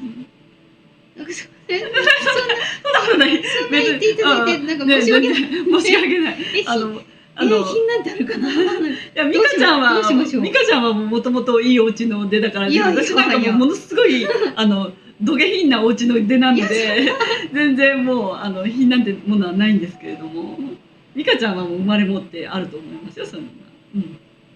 そんなことございまいせんよ。やいやいや、もうお家が家柄が全然違いますのでね。うちはもう本当にお下品なお家なんで。 0202さん。南極が和の場合、南半球の排水溝の流れが北半球と反対なのはどういうことなんだろう。ああ、そうですね。南半球の排水溝の流れが北半球と反対。そうですよね。排水溝の流れってどういう意味？北半球と南半球がこう排水溝に流れていくこう水の回り方が逆じゃないですか。右回りと左回り。排水溝ってどういう意味ですか？排水溝ってお風呂とか排水溝、洗面所とか水が流れていくところ。ああ、そういうの流れが逆？水を張って溜めて、ジャーって流した時にこう回りながら流れていくでしょ。その回り方が逆なんですよ。なんか聞いたことある。南半球と北半球で。なんか聞いたことありますね。なんででしょうね。本当だ。また新たな疑問が。そうですね。ニーナさんありがとうございます。ありがとうございます。お二人ともお疲れ様です。ありがとうございます。先週アクアマンを見に行きましたが、南極の映像にあった建物に似たシーンがありました。映画ですよね。アクアマンって。南極の映像にあった建物に似たシーン。なんだろうね。気になりますね。事実に基づいたストーリーなんでしょうか。面白そうですね。ゆっこさん、下品なこと言わない。なるほど。下品なこと言わない。メイさん、今映ってる映像はトラさんの集会の映像ですか？これはタッカーですね。これはタッカー。タッカーのためにこんなに大勢の人が。そうです。もうだからね、カナダの人たちはもう嘘ばっかり使ってきたから、本当のことが知りたいんですよ、みんな。ね。コウケンさん。排水溝の渦や台風サイクロンハリケーンの渦。それも逆なんですね。コリオリの力。おかしいですね、でもね。それはちょっと頭がちょっとついていかないですね。はい。フィルさんに聞かなきゃ、それは。フィルさんに質問しないと。フィルさんに質問したいかなって感じ。はい、じゃあ本題に戻りましょう。本題戻りまして、では次イラク関連の話をちょっとまとめましたのでいきます。イラク。はい、そうしましたらこちらこれも山崎さんが翻訳してくれた文ですね。WW3 インフォから、爆弾発言、イラクと米国、イラクからの米軍撤退に関する協議を開始。これは来たなと思いました。これ3日ぐらい前ですかね。25日ですね。はい、これが本当に進んでいるんですが、どんどん次私も行きます。私行きますね。いっぱい読んでもらったんで。次ね。これだって爆弾発言。次。もう終わったんだ。そう、次。これです。よいしょ。で、こちら。これも山崎さんが翻訳してくれたんですね。はい、先生。ウィリアム・エルバーグ。ゲサラの歴史と年表。1月26日。イラクディナールの最新情報。多くの会員はグルたちが4つの要件について語ったことはないと主張している。私が間違っていれば、4つの要件は、1番、国際貿易法。2番、イラク予算法。3番、イラクとトラーさんの大統領の合意。ちょっとわかんない。盛り込まれている。で、要件1。イラクは、WTO に加盟しなければならず。それは公示されなければならない。これ言われてますね、ずっとね。イラクは WTO に加盟に成功するか2023年7月掲載。イラクの WTO 加盟状況。このことは世界と全てのグルたちが知っている。にチェックマークが入っている。次、条件2。イラクディナールと米ドルの RV はイラク官報に最低2日間掲載され、国民に公開されなければならない。ゴルディロックス。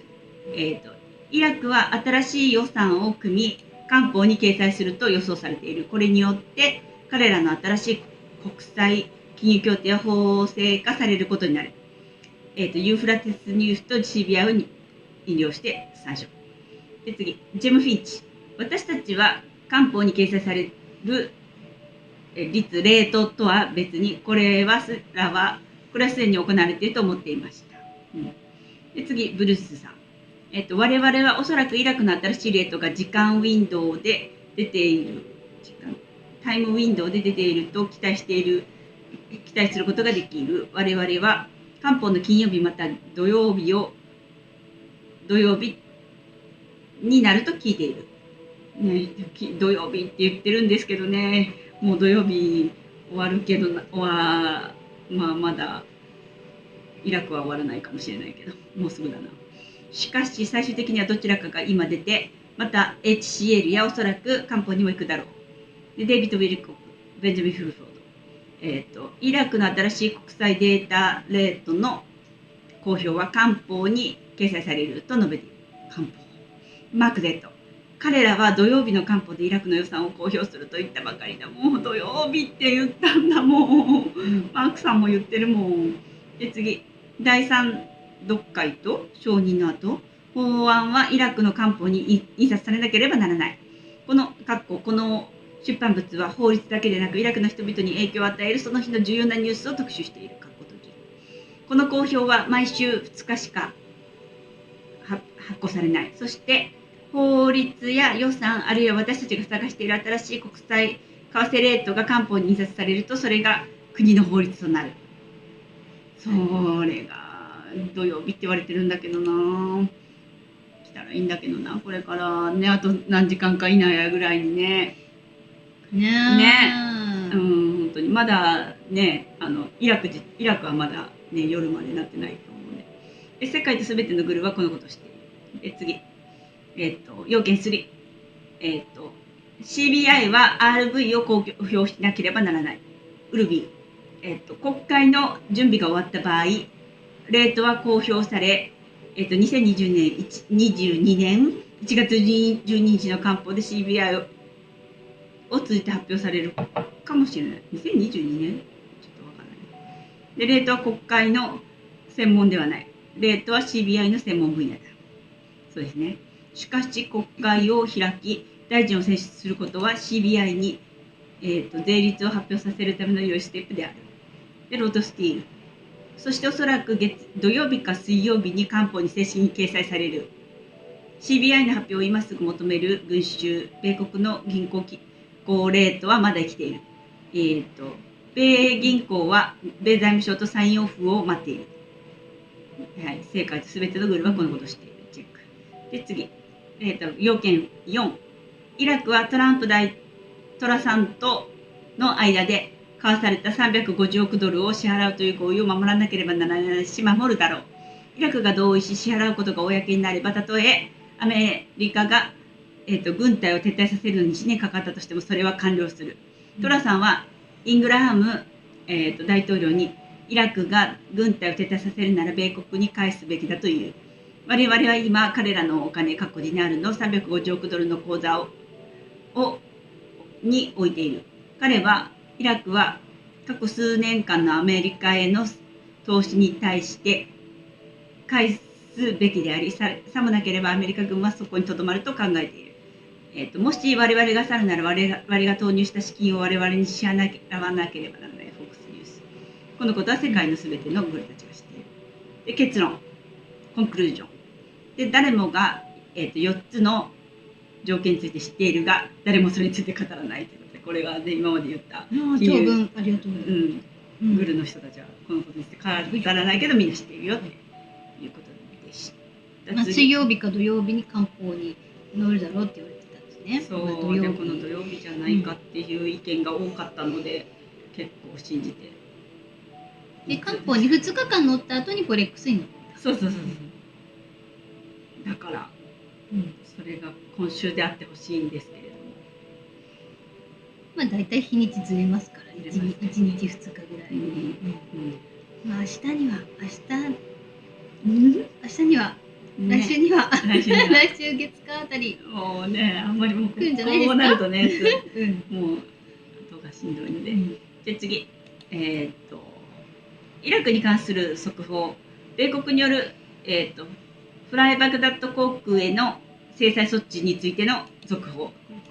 フライバグダッド航空は同社の CEO 及び経営陣に対する調査が完了するまで追って通知があるまで全便の運航を停止すると発表した。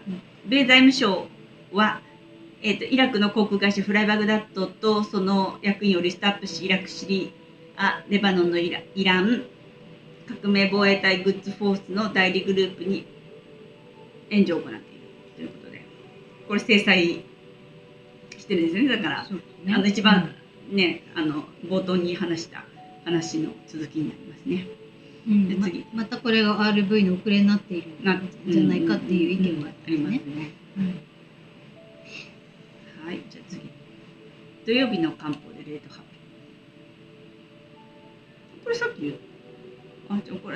これ今読んだね。これ違うね。空軍基地攻撃。あれ？そうですね。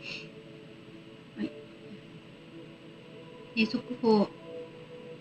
イラクのレジスタンス抵抗勢力はアイン・アル・アサド空軍基地に対して新たなドローン攻撃を開始したと発表した。ちょっと上に上がってもらって、それが上が今度はなんかイランで、これもでも同じ、それのなんかあれですね、映像編が上ですね。これが映像編ですね。はい、じゃあ次。で次、テレビ。テレビ。フランクさんからですね。変わります。フランク26歳ですね。イラク現地レポート。イラクにいる方がファイヤーフライさんっていう方ですね。テレビでは国会財務委員会が並行市場の閉鎖とドル為替レートの解決に近づいていると報道している。で、フランクさん、彼らの伝え方には何通りの方法があるんだろうか。でして、テレビで国会財務委員会が並行市場の閉鎖とドル為替レートの解決に近づいていると、イラクのテレビで報道されている。テレビで報道されているんですよ。テレビで報道されている。近づいてますよ。はい。ということで、次。ちょっと次長い話。テレビではいっぱいそうやって報道されてるんです。これから為替レートが新しくなりますよ。なりますよ。なりますよ。だからドルを手放してくださいねってすごいね呼びかけをしているという話が。ディナールが強くなりますよって呼びかけをしているという話。そうやって再三報道してるらしいですね。のにもう永遠と延期されてるから本当に国民も怒ってますよ。本当にね。そうなんです。さっさとしろというね。めっちゃ期待されてるんでちょっとごめんなさいね、これ上げてしまうの。次長いやつなんでちょっと変わろうと思ったんですけど、ちょっと先読み始めといてもらっていいですか。途中で変わります。ディナール持ってる人たち。これ長いの。だけだよ。こんだけさん訳してくれてるんですかな、これ。ディナールを持ってる人はこれを聞いてください。とても興味深い。今、銀行の画面では1イラクディナールイコール 2.60 ドルで毎日上昇している。これフィルさんからですね。はい、フィルさんの。2.60 ドルで毎日上昇している。まずは33分まで早送りしている。3.81 よりもより高いんでね。だからやっぱり1対1に本当になろうとしてるんじゃないですかっていう話ですよ、これ。びっくりですよ。で、かおりさんがこの後訳してくれた5分の、動画では 2.40 でした、ね。そう。ね、でも本当にそれで変えてもらったという話なんで。まだライブかもしれないので巻き戻す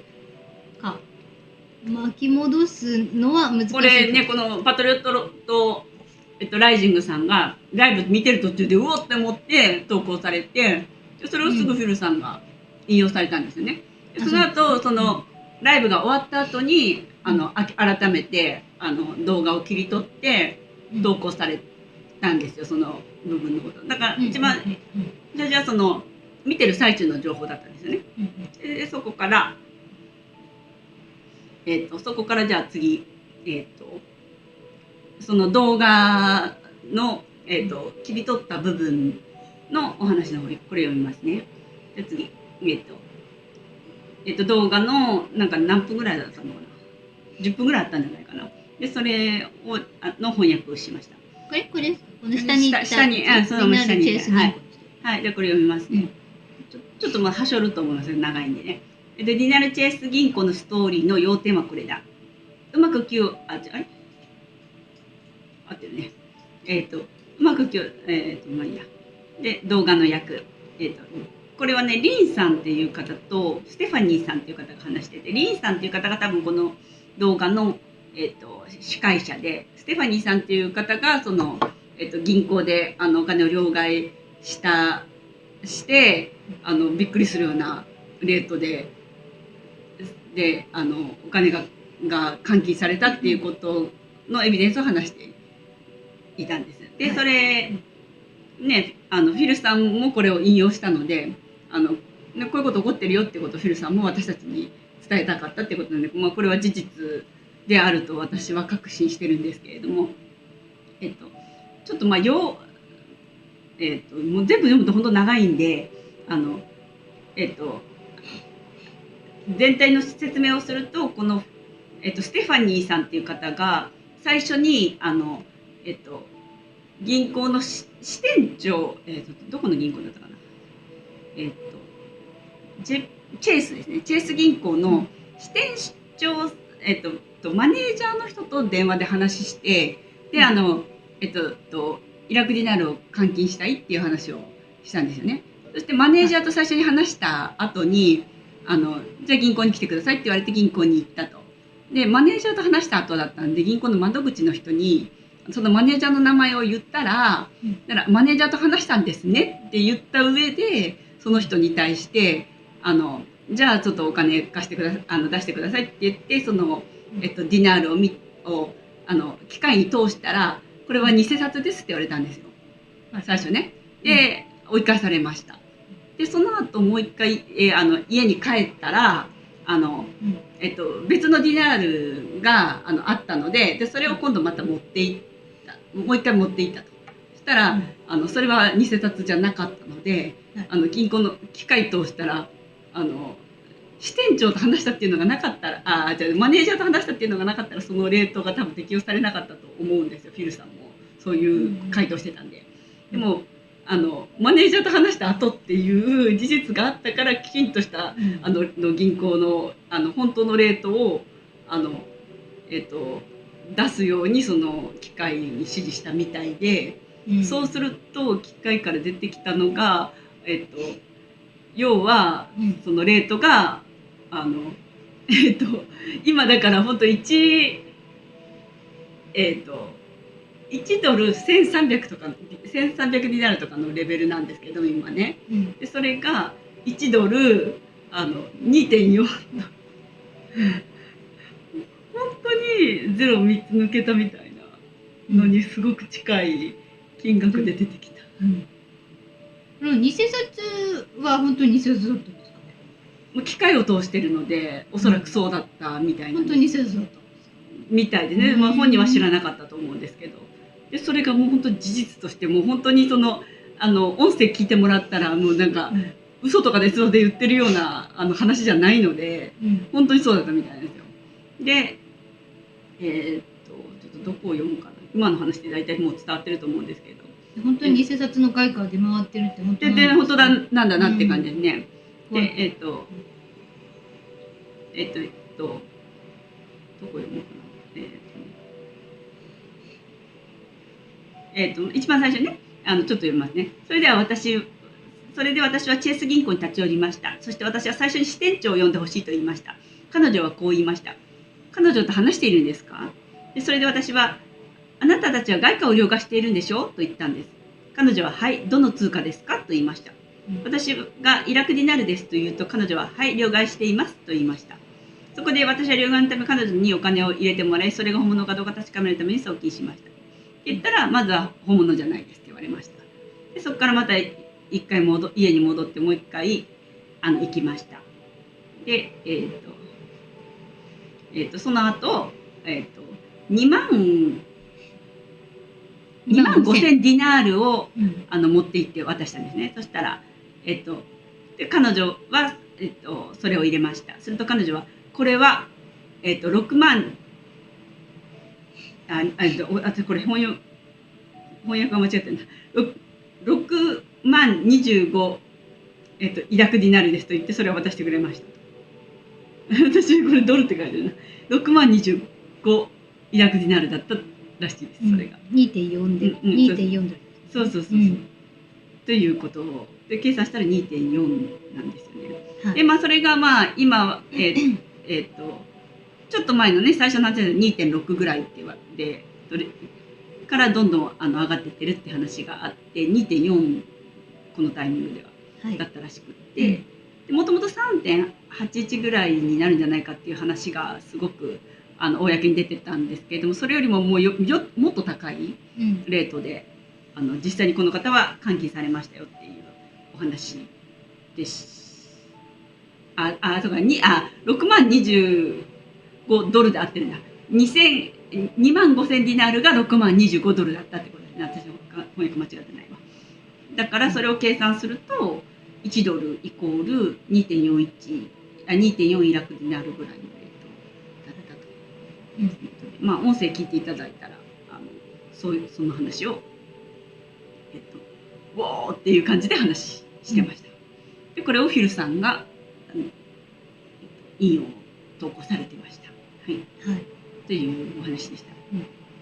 かなりな胸熱です。で、これは、でこれに対してその後フィルさんのチャットでめちゃくちゃ湧いて、でいっぱい質問が来てたんですけど、フィルさんが全部丁寧に答えてて、でこれはだから要はイラク一番最初に多分その支店長に話した後だからそのレートが多分適用されただろうと思うけれども。っていうけれども、そこまで詳しい話でっていうことだと私は理解したんですけれども、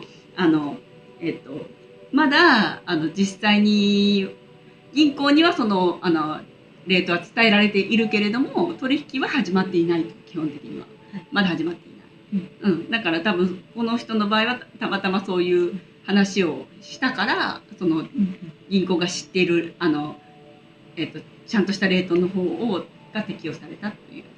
だからまあもしかしたら今の私たちでも先に、まだ日本はどうかわからないですけれども、先にそういう銀行の幹部の人に話をつけた上で換金したら同じようなことが起こる可能性があるかもしれない。でも普通に持ってって換金してくださいって言ったら普通に今フォレックスに出てるレートでの取引にしかできないとは思います。フィルさんもそのように説明されてました。じゃあ次。でももう間もなく来ますよということでした、フィルさんからも。はい。次、フランクさん。フランクさん多かったんですよ。フランクさん多いですね。フランクさんばっかりで。フランク祭り。フランクさんばっかり連投してました。フランク26さん。イラク国外に住むイラク人なら誰でも30紙幣を米ドルに交換するだろう。通貨改革は日に日に大きくなっており、非常に直接的になってきていて混乱もない。いつ実現するのだろうと心配する必要はない。デノムの引き下げ、新しい為替レート、バスケットのフロートは金融改革の次の段階だ。スダニは今その取り組みを自慢している。彼らは決してやるべきことについては話してくれない。彼らはそれが終わってからあなたに話す。それがフロートと呼ばれるもので、あなた方を RI に戻すものだ。通貨レートは 3.22 ドルに戻さなければならないが、それはイラクの国際的な側面だ。CBI の目標は実質実行為替レートに到達することである。そうすることで国内では1対1であってもあなたには付加価値が付与されることになる。イラク国内では1対1のままだが、あなたは長い間待ち望んでいた購買力をようやく手にすることができる。ね、だから本当に1対1になろうとしてないですか、これ。RI だと 3.22 ドルですね。そういうことで。引き下げられる前のレートは 3.22 でも先ほどの女性の方は 2.4 だったので、1に限りなく近づいていってますね。で次もフランクさんですね。はい、フランクさん。国際通貨基金 IMF はイラクの経済改革支援プログラムへの加盟を歓迎するという記事。これはすごいことだ。IMF がイラクの、経済改革支援プログラムへの加盟を歓迎している。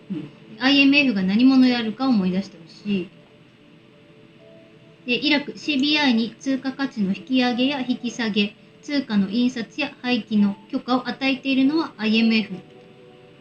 彼らの銀行機構で行うことはすべて IMF に管理されている。これは IMF によるイラクの国際化宣言でありがとうございます。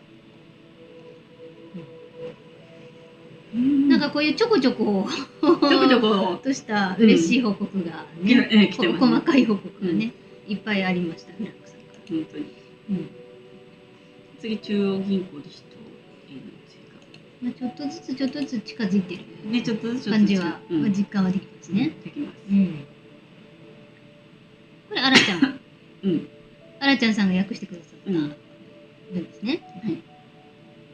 イラク、CBI が、国際決済銀行 BIS の中央銀行のリストに追加されました。この件ね、追加されました。2日前の時点ではありませんでした。2日前の時点ではこれは、なかったのに追加されたということ。追加されてなかったのに追加されました。これはニュースであり、イラクが通貨改革とその全てを含む改革の開始に近づいている可能性があることを意味します。素晴らしい、本当に載ってましたよね。載ってましたね。ということで、イラク中央銀行載りました。載りました。素晴らしい。12時なんですよ。どうしよう。まだもう私が用意した分の半分もいってないんですよ。やばいでしょ。どうしましょう。だからちょっとだいぶ急がないとちょっとはしょっていきますんで。はい、じゃあ次。全然時間足りない。足りないですね。次テキサスの件ちょっとはしょりますね。すっごいたくさん用意してるんで。でテキサスの件、まずはトラさん周平出動。これはいりますね。じゃあ次一応準備してるのがこの後テキサスの今イラク言って、テキサスの件、イスの件でイスは飛ばしますか。イス飛ばしますね。テキサスも結構はしょり気味で、でその後人別の話になって、その後はアルビカネの話になるんで、今本当にまだ半分いってないんですよ。その後アルビカネ。そうなんですよ。もうどんだけあるんだ。でニュースもあるんで。スカイさんもあるし、だから人別の話がまだあるんで。はい。ちょっとだいぶはしょり気味でいきます。次トラさんはバイジ政権との衝突の可能性に備え周平に出動を命じたところだということで周平出動しましたテキサスで。これが起こっています今。はい。Now happening now です。で次バイジ政権。これ続けて言います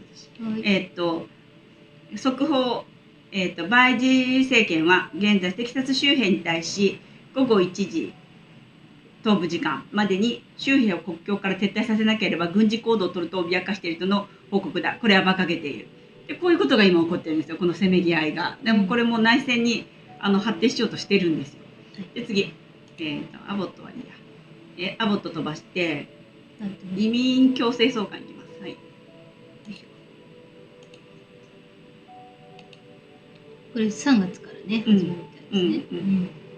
テキサス州は、不法移民らの強制送還を3月から開始する。ケンパクストン司法長官ということです。が言ってたそうです。そうですね。はい。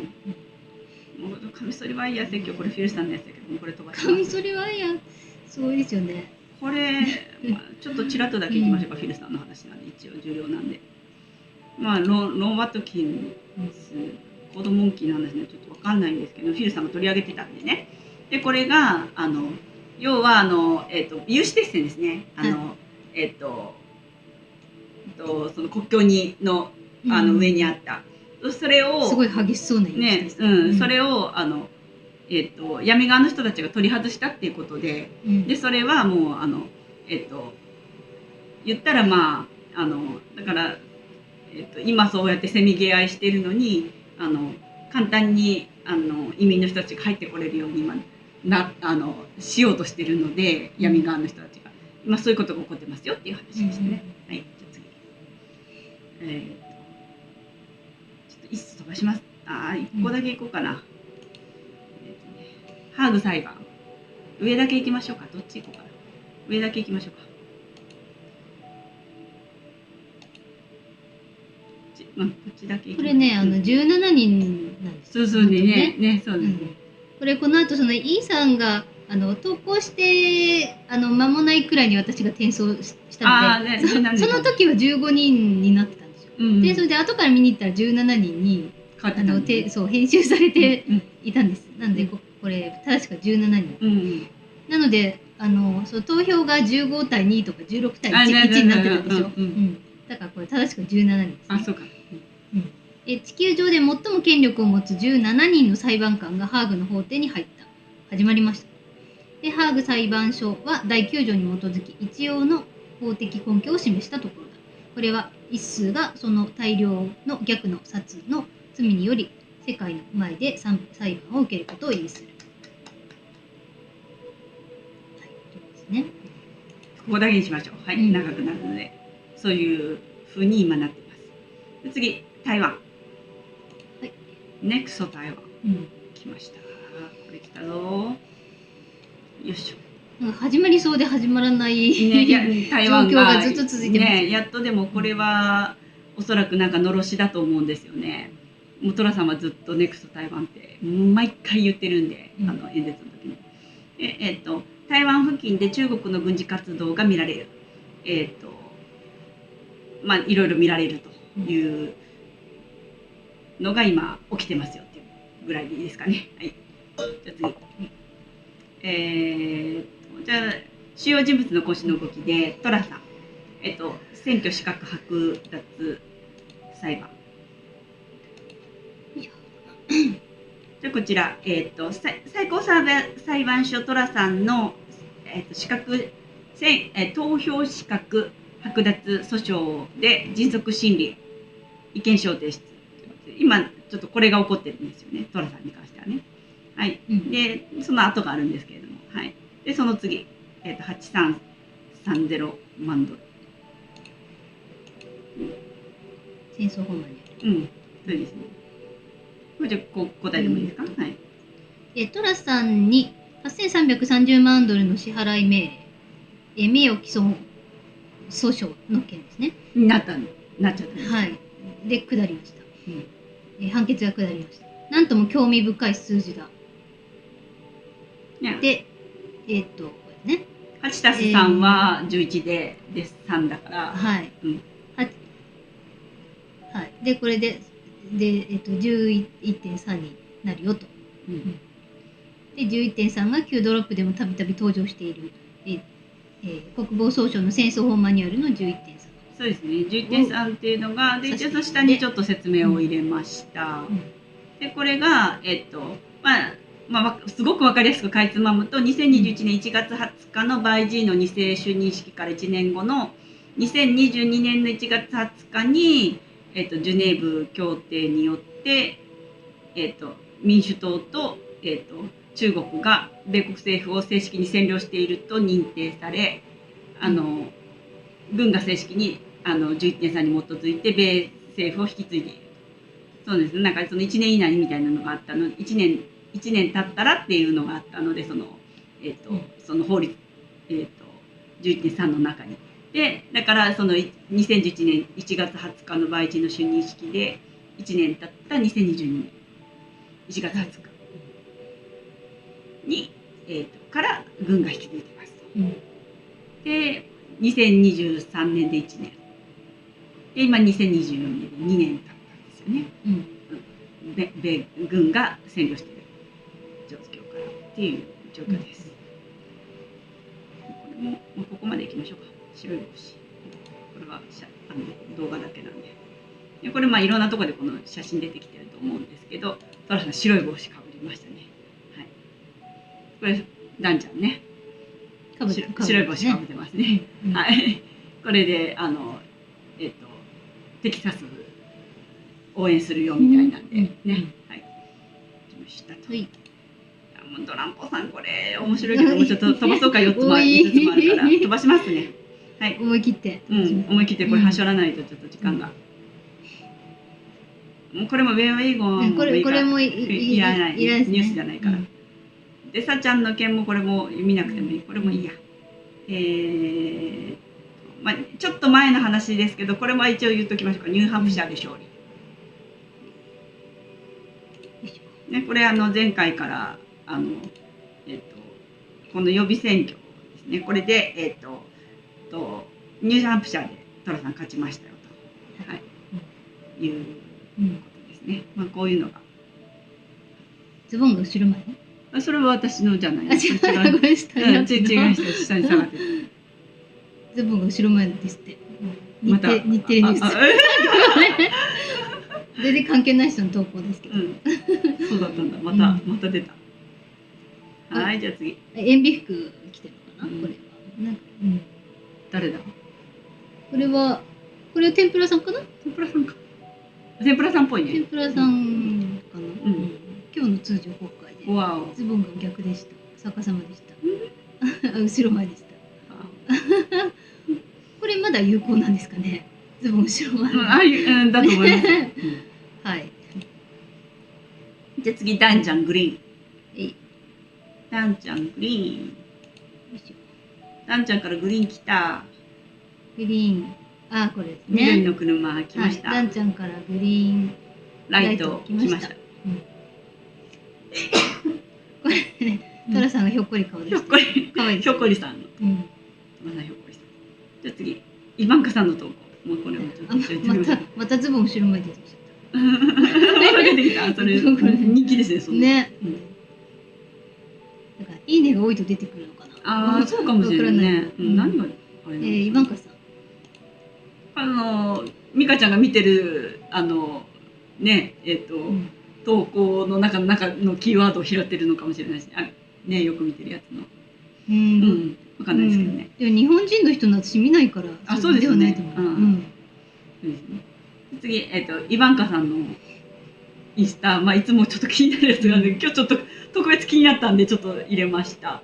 でこれ息子ちゃんがハムスターをバーンと手の前に出して写真でハムスターがなんか混むかなと思ったらよくよく見たら、なんか援軍がとかミッションがとか言ってるからこれちょっともしかしたらと思ってでモーニングオペレーションってことで朝の作戦、今日はテオってこのワンちゃんの名前ですね。テオを起こすのにミッションだったので援軍を呼んだって言ってハムスターを呼んだんだって援軍を呼んだっていうことなんですけどこれはおそらく朝の作戦、だから朝起こるかもしれない。もしかしたらそれを意味してるかもしれない。テキサスの作戦がオペレーションが朝起こるかもしれない。モーニングオペレーションって言ってました。だからちょっとそういう時間帯にちょっと注意かなって思ったんで。でその次ブルーのドレスね、ブルーのドレス気になりますよねこれね。これは何かだと思うんですけどちょっとまだ何もまだ分かりませんけど、これ最初にこれ見てドキッとした後にこのハムスターのやつ見てこっちもすごいなと思って、なんでしょうね。なんでちょっとまだ分かんないです。この柄とかにもなんか意味がいいね。なんかひなぎくじゃないや、なんだろうあれ。これ？そうちっちゃい見えないちっちゃいひなぎくみたいなお花の柄です。なんだ花言葉。とかかもしれないなと思ってちょっとそれも見ようかなと思ったりしてたところでした。まだ見てません。じゃあちょっとニュース一番最後にしよう今日は。ニニュースはもう行けるとこだけ行くようにして、スカイさん行きましょうか。はい。下下がってもらってニュース飛ばして絵面も飛ばしてスカイさん。だいぶ下。あ、そうそう、スカイさん。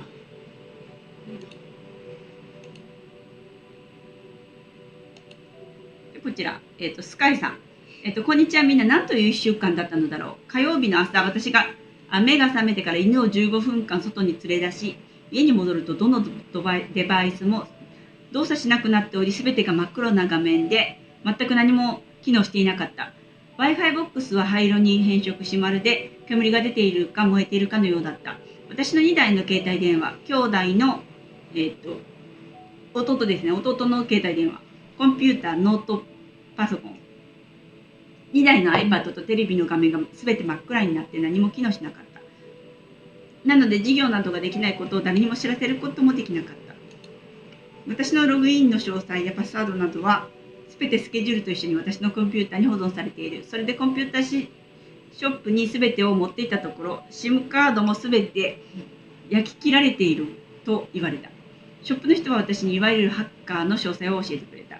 そして$5000を支払い、電子メール、テレグラム、トライブッキング、銀行口座のログイン情報を入手したことは言うまでもない。それ以外は全て消えてしまった。全てのメール、チャットセッション、その他全部が完全に削除されてしまっていたので、私はゼロから再スタートしている。授業に関しての質問も消えたし、何も残っていない。テレグラムも空っぽだ。だから誰が申請しているかとかもう全部分かんなくなっちゃったな。全部消えてしまうハッカーは私のコンピューターに侵入し、私のパスワードを全て変更し、全てを削除してからウイルスを送信して私の全てのデバイスを破壊したとのことだ。プロジェクターなどに関する情報も全て失い、文字通り何もない。さらに付け加えると、私のデバイスを破壊した連中らは、もし私が復帰すれば私のデバイスもろとも私のことも破壊すると脅迫してきた。アライアンスから知らされた。ありがたいことに彼らは一斉検挙され、対処されたんだ。なのでもう復帰しても大丈夫。みんな本当にごめんなさい。何の情報も残さずに放置してしまって。私との個人セッションを予約している人は私に連絡してほしい。このような1週間を二度と経験しないように祈っている。ということで、こういうことが起こったらしくって。だから、今日、YouTube 上がってて、今日かな上がってましたね。今日ですよね。今日です。今日上がってた YouTube もこの件でした。この件ね、同じ内容で。で、YouTube は、20分ぐらいあったかな。20分ぐらいの動画で、この件とその後は、この間、すべて消えてしまって、そのネットも、つながらない、ネットもテレビもつながらなくて。で、その間は4日間か。まあ、たった4日間だったけども、その間、ネットを見ることができなかったから、その間、実はとてもシェアハッピーだったよっていう話をしてましたよね。そうそうそう。それも私見てね。ちょっと前に、4日ぐらい前に Q&A ありましたね、メルベットに関して。ありました、1時間15分見ましたよ、私。全部見た。全部途中まで見て、ちょっと、でも途中までの段階で、3分の1ぐらい見たけど、なんか、ものすごい新情報は特になかったと思ったけど、ちょっと最後まで見てないから、美香ちゃん見てるかなと思って。1週間前ぐらいでしたっけね、4、5日前かな。もっと前か。5日ぐらい前かな。4、5日ぐらい前に、1時間15分ぐらいの Q&A があって、で、気質の話ばっかり最初前半は。そうです。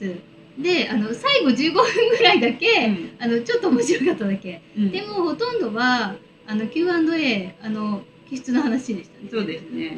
もう今までスカイさんが YouTube とか、チャット内で、質問されて回答してっていうやつをまた繰り返してる。だからまあ最後までそのペースでいくのかなと思ってもちょっと見なかったんですけど、ちょっと見た人がいたら聞こうと思って。そうだからもう最悪私でも答えられるような。そうですよね。3分の2ぐらいはそういった内容でした。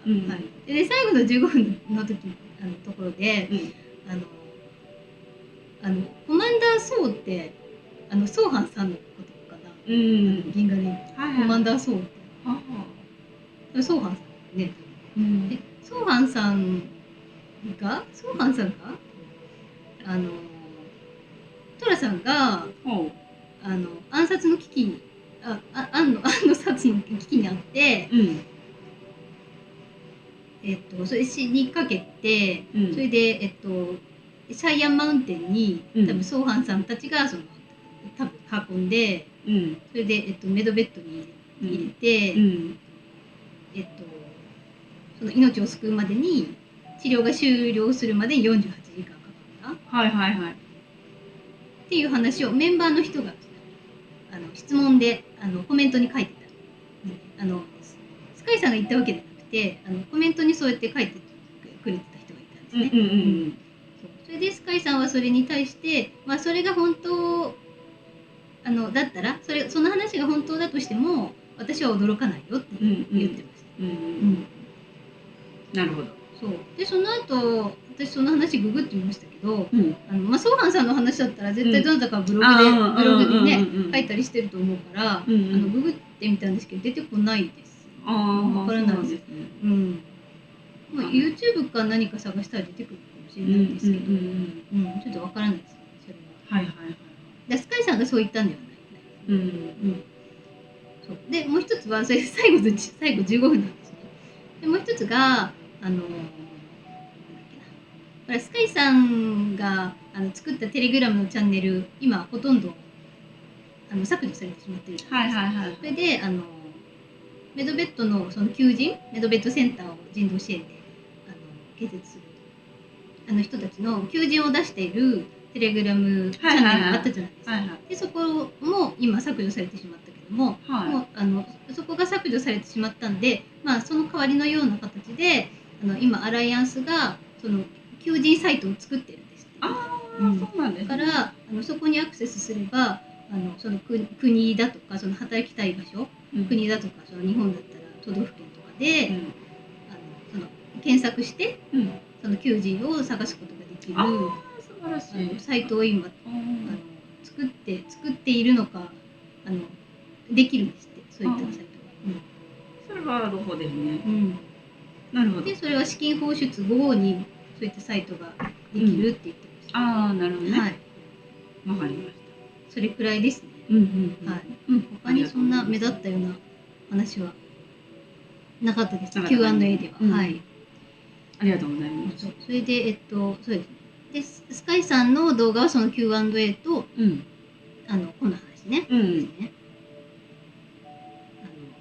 ネットとテレビが真っ暗になったっていう話と、あとはその4日間の間テレビとネットが真っ暗になっている4日間の間は映画とか見に行って、まあ、ネットが見れないので他にすることがないので映画館行ったりそのお母さんと家族と過ごす時間を長く取ったりしてとても実は幸せな時間でした。で皆さんもぜひまあ、48時間、まずは48時間チャレンジ、まあ、そのくらいの時間からスタートしてぜひそのネットから離れる時間を作ってみてはいかがですかっていう話だった。なるほどね。作りたいね。作れるもんなら。作れるもんならね。なるほど。ぜひいろいろ起こった後の暁はね、暁には。なるほどね。そんなもんですね。ありがとうございます。はい、じゃあ次は RV 関連の話入ってきますね。ニュースもいっぱい言いたいことあるんですけど、もうちょっと時間がやばいので RV ざざっといきます。ウルビーチャット。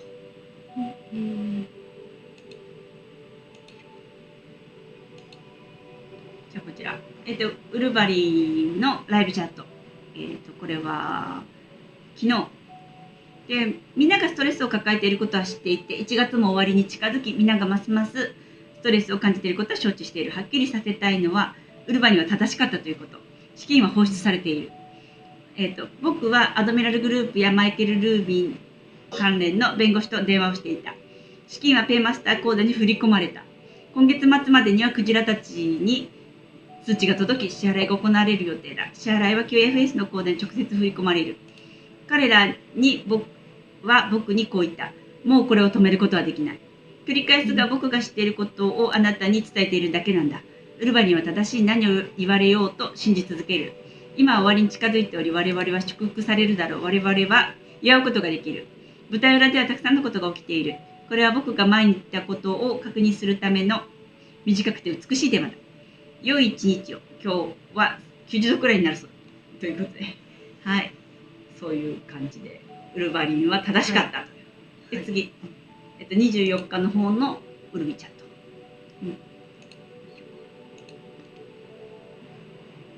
もうチャットは毎日、ライブチャット毎朝ありましたけど、もう今日から本格的にウルビーは沈黙しないといけないので、明日からはないと思います。素晴らしい。もうそろそろ沈黙しないとウルビーはやばいと思います。むしろ沈黙してもらいたい。沈黙してもらわないと前進しないですもんね。そうですね。はい、ウルビーのライブチャット日本時間の9時20分頃。みんなエキサイトしてる？僕も、興奮しています。間違いなく僕が言えないところで物事は起こっている。神は僕らの叫びと苦しみを聞いてくださり、ついに僕らの祈りに応えてくださる。もうすぐ僕らが祝う番が来る。債権保有者にとってはグリーンライトはなく、ただそれは起こるだけだ。通貨については通知が届くんだ。僕はオペラをリリースするよ。これいらないやつかな。チューリヒリのその他のプラットフォームで多くのことが起きている。僕は多くの感動的な電話を受けてきたが、彼らは小さなプレイヤーだ。巨大なプレイヤーだ。これあんまりいらないかったやつかな。セントジャーメイン巨大な信託だ。新年も、いいね。なんか僕らはいつも物事は火曜日から始まると言ってきたが、すでにそれは起こっていて、良い日になると聞いている。はい、じゃあ次。ブルースさんも長いから。火曜日と言わず月曜日、日曜日でもどうしてもいいよみたいな。今でもいいから。いいよ。ブルースさんこれ長いんだよな。ブルースさんね、かおりさん訳してくれて。でも長いからちょっとどこまでどこだけ話そうかな。ちょっと待ってね。なんか以前とは違うような部分ありました。日付じゃないとこ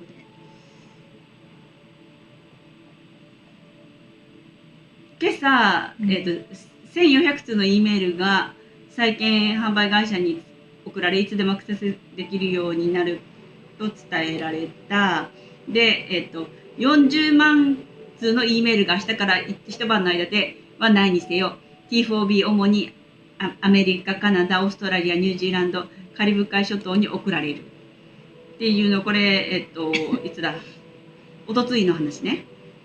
おとついの話で、おとついじゃないか、24日か。で、でも日本時間のおとついだな。おとついの話で、40万通の E メールが送られる事務債権保有者にという話で、もうメール送られるよと。で、それぞれの国の800番の電話番号が伝えられることになるよということで、まだここの中に日本は含まれてなかったんですけれども、とりあえず40万件メール送られるからっていうことなので、一応あとなんか、ブルースさんが自分のサイトの中で、なんだっけな。債権保有者が40万件。そう。っていう話でした。そうですね。4B はもっともっと多いです。そうですね。っていう話がありまして、で、なんだっけ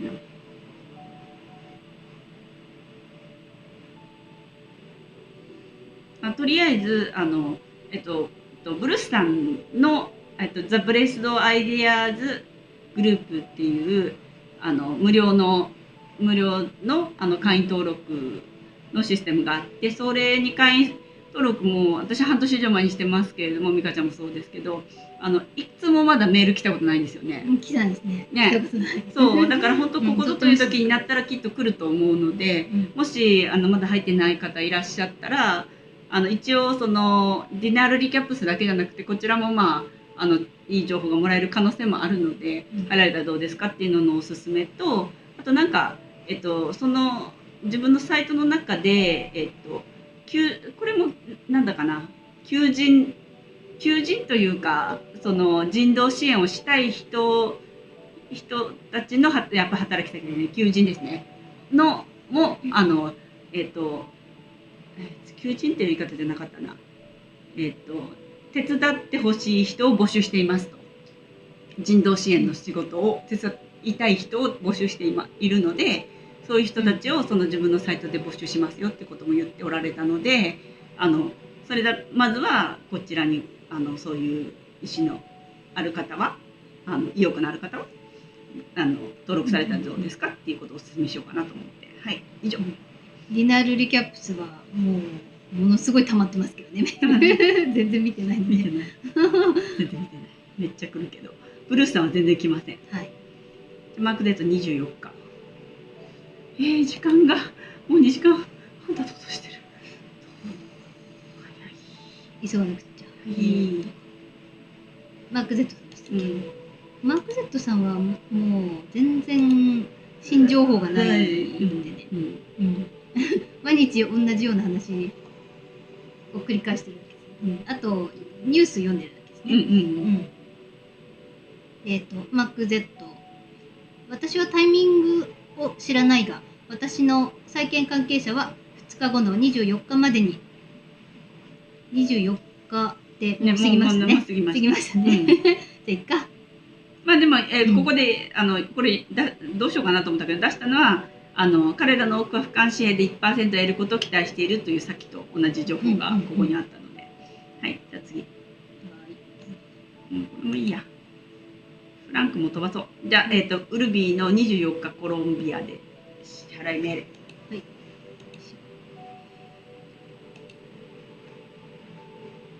い。コロンビア、ウルビーですね。コロンビアで2024年1月23日、支払い命令が発表された。支払い命令出ました。以上。これは本当に発表されたみたいで。素晴らしい。ペンテコステハ NDA100%。で、この後にコロンビアから、チューリヒとかリノとかに、飛んだクジラが大勢いたって。はいはいはい。なんか旅費も出てるしみたいなね、話はね。旅費と経費が出てるね。じゃあちょっと23日です。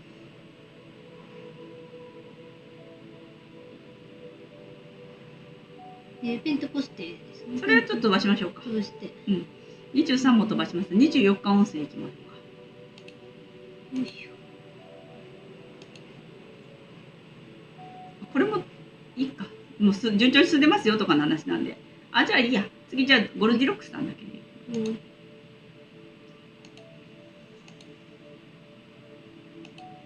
ゴルディロックスさん。これ短いですけど。私たちは今後。また今スペース飛びましたね。今の本当に今の間に。はい。いいですよ。ゴルディロックス。私たちは今後市場のあらゆる分野で新しい価格を設定し直し、再設計していく。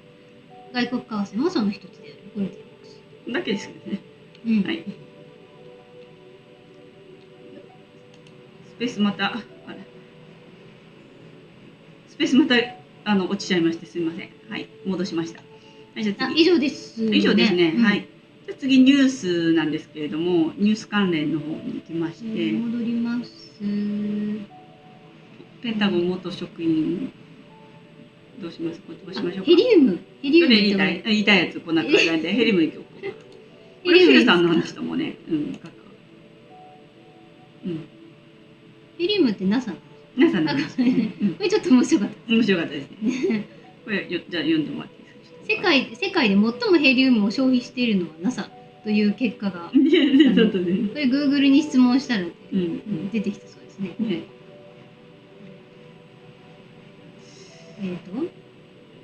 世界で最もヘリウムを消費しているのは NASA。人工衛星はヘリウム入りの単なる風船に過ぎず、宇宙空間ではなく電離層を飛んでいる。電離層は文字通り最後の障壁で、地球から約 50km、30マイル離れている。そこは宇宙ではない。もし彼らが本当に宇宙や、これを通して、これが NASA があらゆるものを捏造し、コンピュータで画像を生成し、株主や納税者からお金を絞り取る理由だ。ヘリウムを購入するために。ヘリウム購入する。ということでした。すごい。本当に、そういうことです。もうなんかそのね、もう天外があるのはもう確実なので、それを飛び越えることは誰もできない。フィルさんも言ってました。地震の損失は170億ドルいきます。これぐらいでいいんじゃないかな。これだけで終わろうかな。はい。見つけられない。そう、ニュースの中。下かな？さっきのニュースの中ね。日本新年のこれインサイダーペーパーから、新年の地震被害額は170億ドルに上る可能性。170億ドル17出ました。出ました。これなんか複雑でしょうね。複雑ね、ちょっとね悩みますよね。悩む。まあでもとりあえず17出ました。はい。こんなとこで17出すんだ。どういうこと？どういうことと思ってちょっと悩みます。あとは日本でね、安倍派どうちゃらとかいろんなニュースがありますけど、もうここまででいいや今日は。はい。これです。はい。はい、そういたしましたら、チャットを読んで風呂敷にまとめていきたいと思います。はい。よいしょ。早かったな今日。なんか最初ちんたらしすぎちゃったな。はい。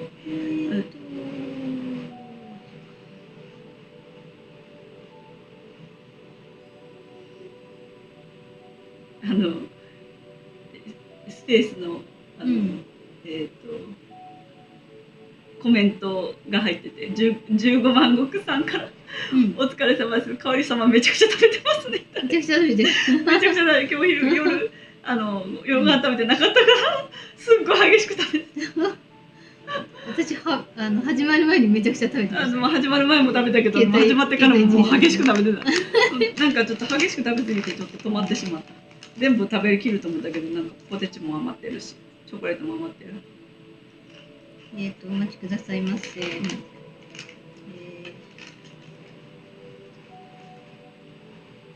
んかもういらなくなってきたな。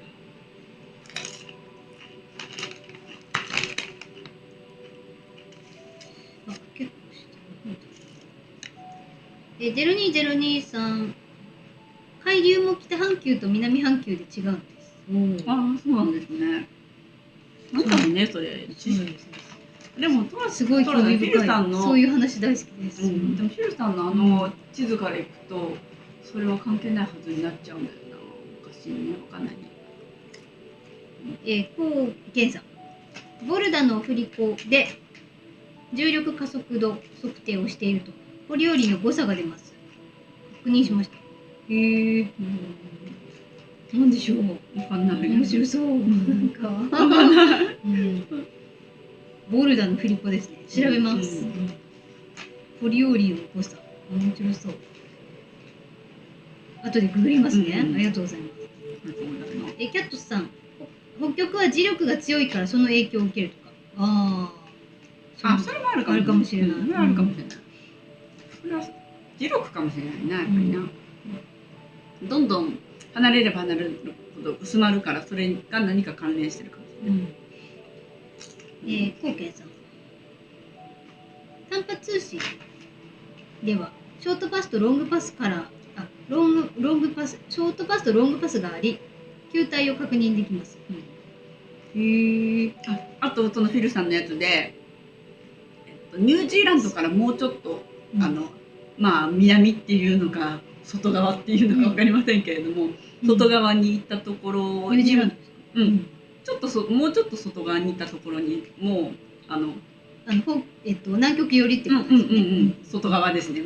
南というか外側というかにから天外が見れるから、天外を撮った写真があって見せてくれました。いやー、マジですか？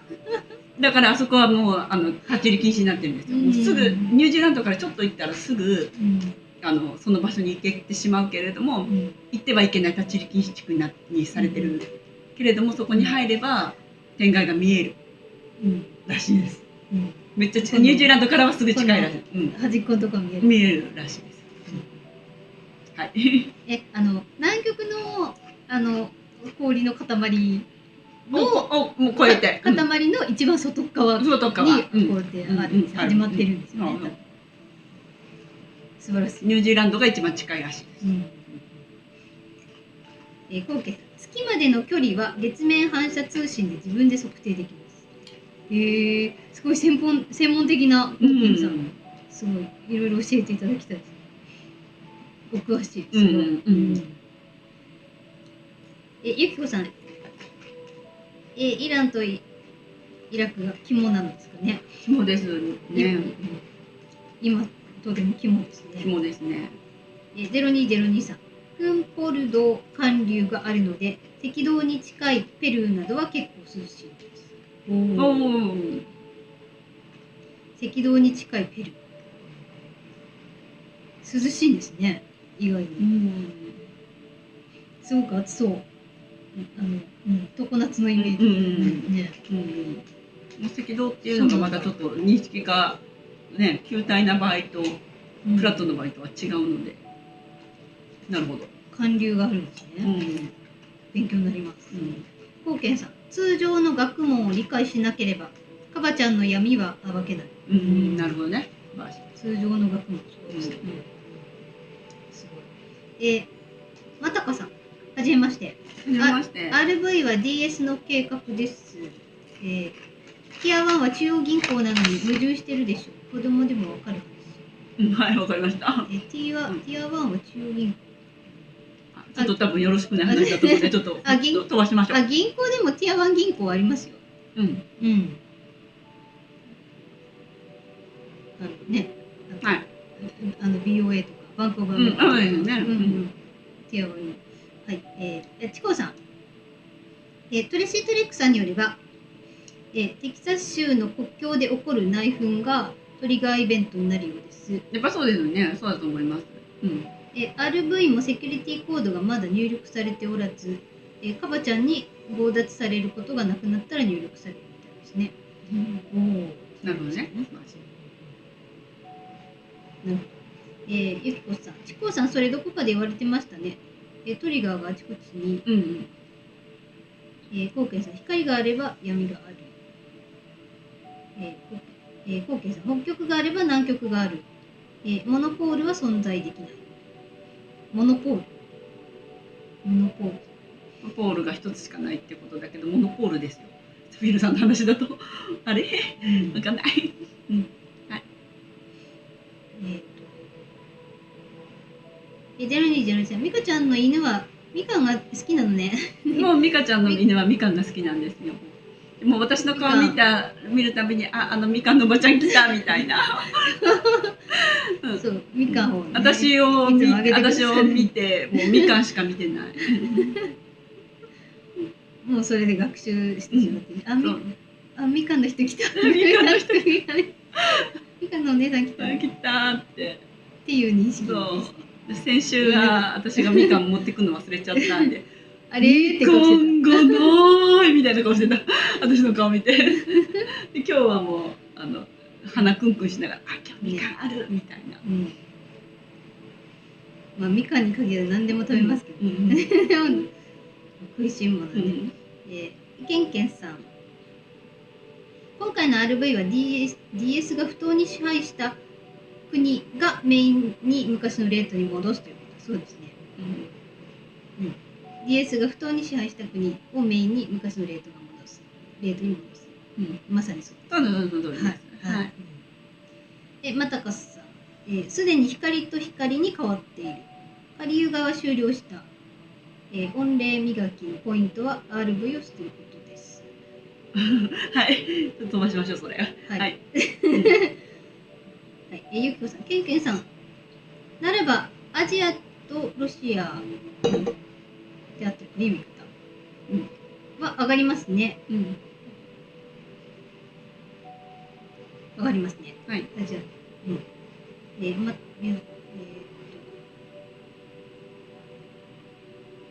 まったかさん、みおさん、RV は、もう飛ばしてください。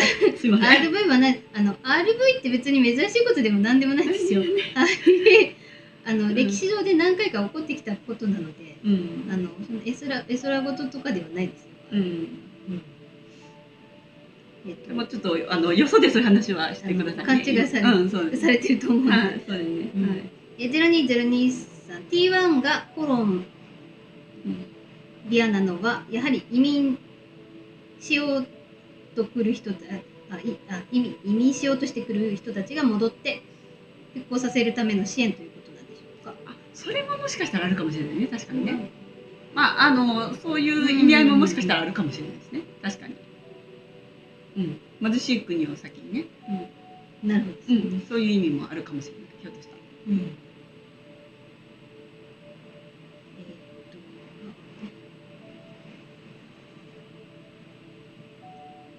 しろしろさん、チコさんありがとうございます。トリガーイベントになるようなんですね。なんだか興奮してきました。ね、もう私も同じ認識だったんで、本当そうだと思いま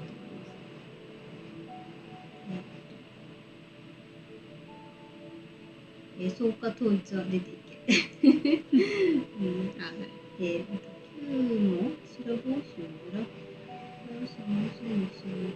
もう今それいろんなの今日来てますね。だからちょっと私たちの話の趣旨とずれる方はちょっともうよそで話してくださいね。はい。ちょっと皆さん混乱しちゃうんで。RV がないという意見は主にキンバリーさんとサイモンさんかな。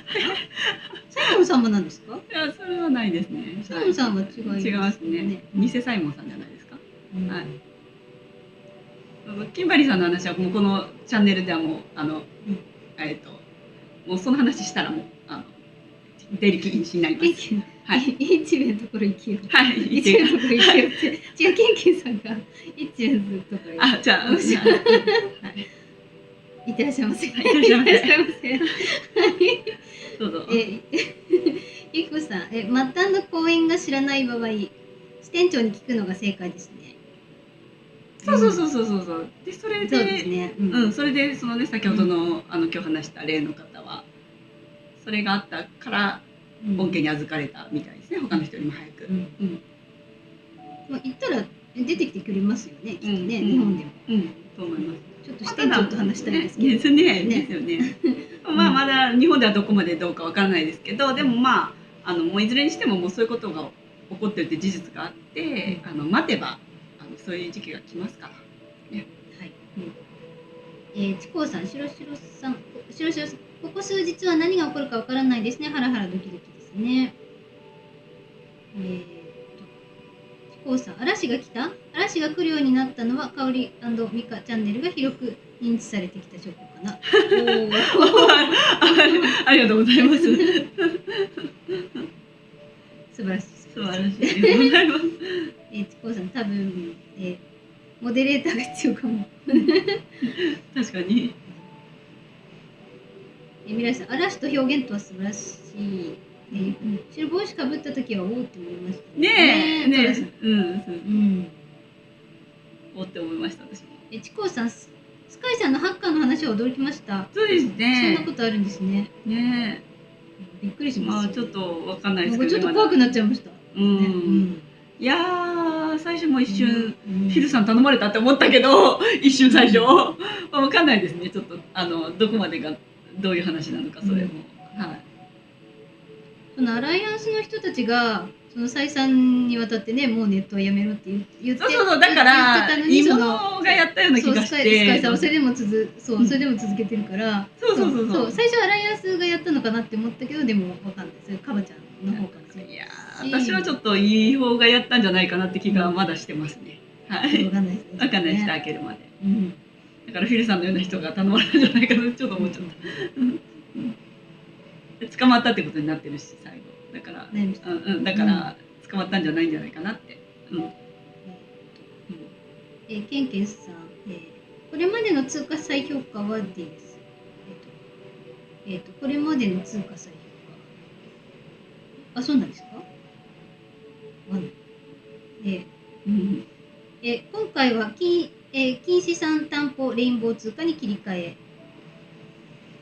えなのでホワイトハットだ。そうですね。ゆきこさん、昨年までのことは DS、1月半ばからは白帽子。時代の変わり目となりましたので。なるほどですね。ゆきこさん、沈黙のウルビーも寂しいね。もうちょっと黙ってくれた方がなんか安心できる、進んでる感が出る。だってルビーほどのその方が進むの早くなると思うんで、ルビーほどのねだから T1 も兼ねてる人だから、そういう人が黙ってくれないと先進まない感じがしちゃうから、そうなんですよ、ね、まだ喋れてるってことはまだ進んでないのかなって感じがしちゃうから、そうなんですよ、そういう意味で、なんか DM でそれを注意してくるそのメンバーの人もいるらしいですよ。だからあなたがそうやって話してばかりいるから、進まないんじゃないのって DM してくる人もいるみたいな。まあ分からなくはないですよね。分からなくはない。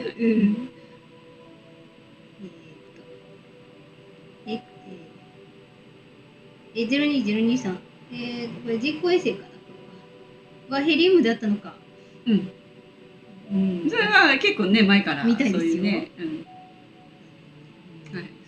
その可能性が高いのかな。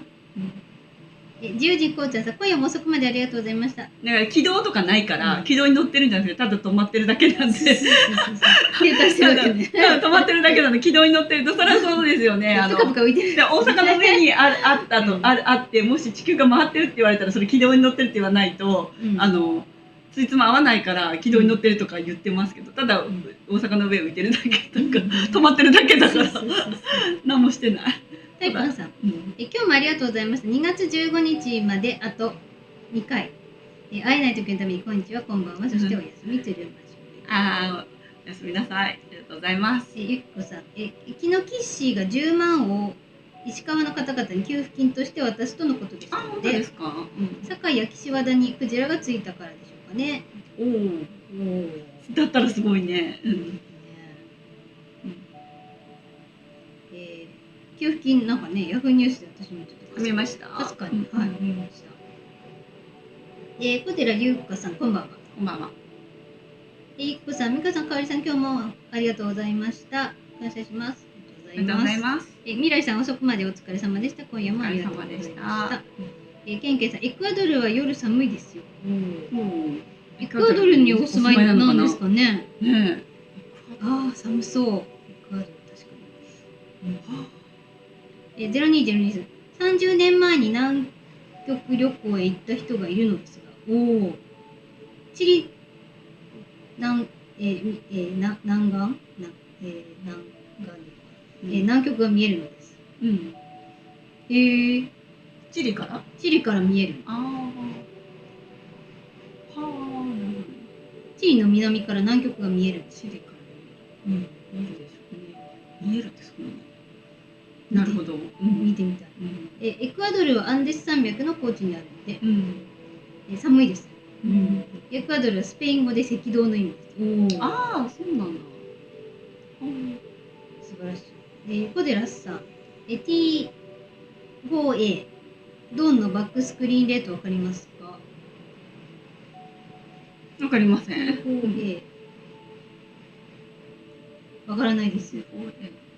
杉蔵さん、お久しぶりです。スターリンクもヘリウムでしょうか？あるいはスターリンクはヘリウムではない。あるいはソーラーのドローンでしょうか？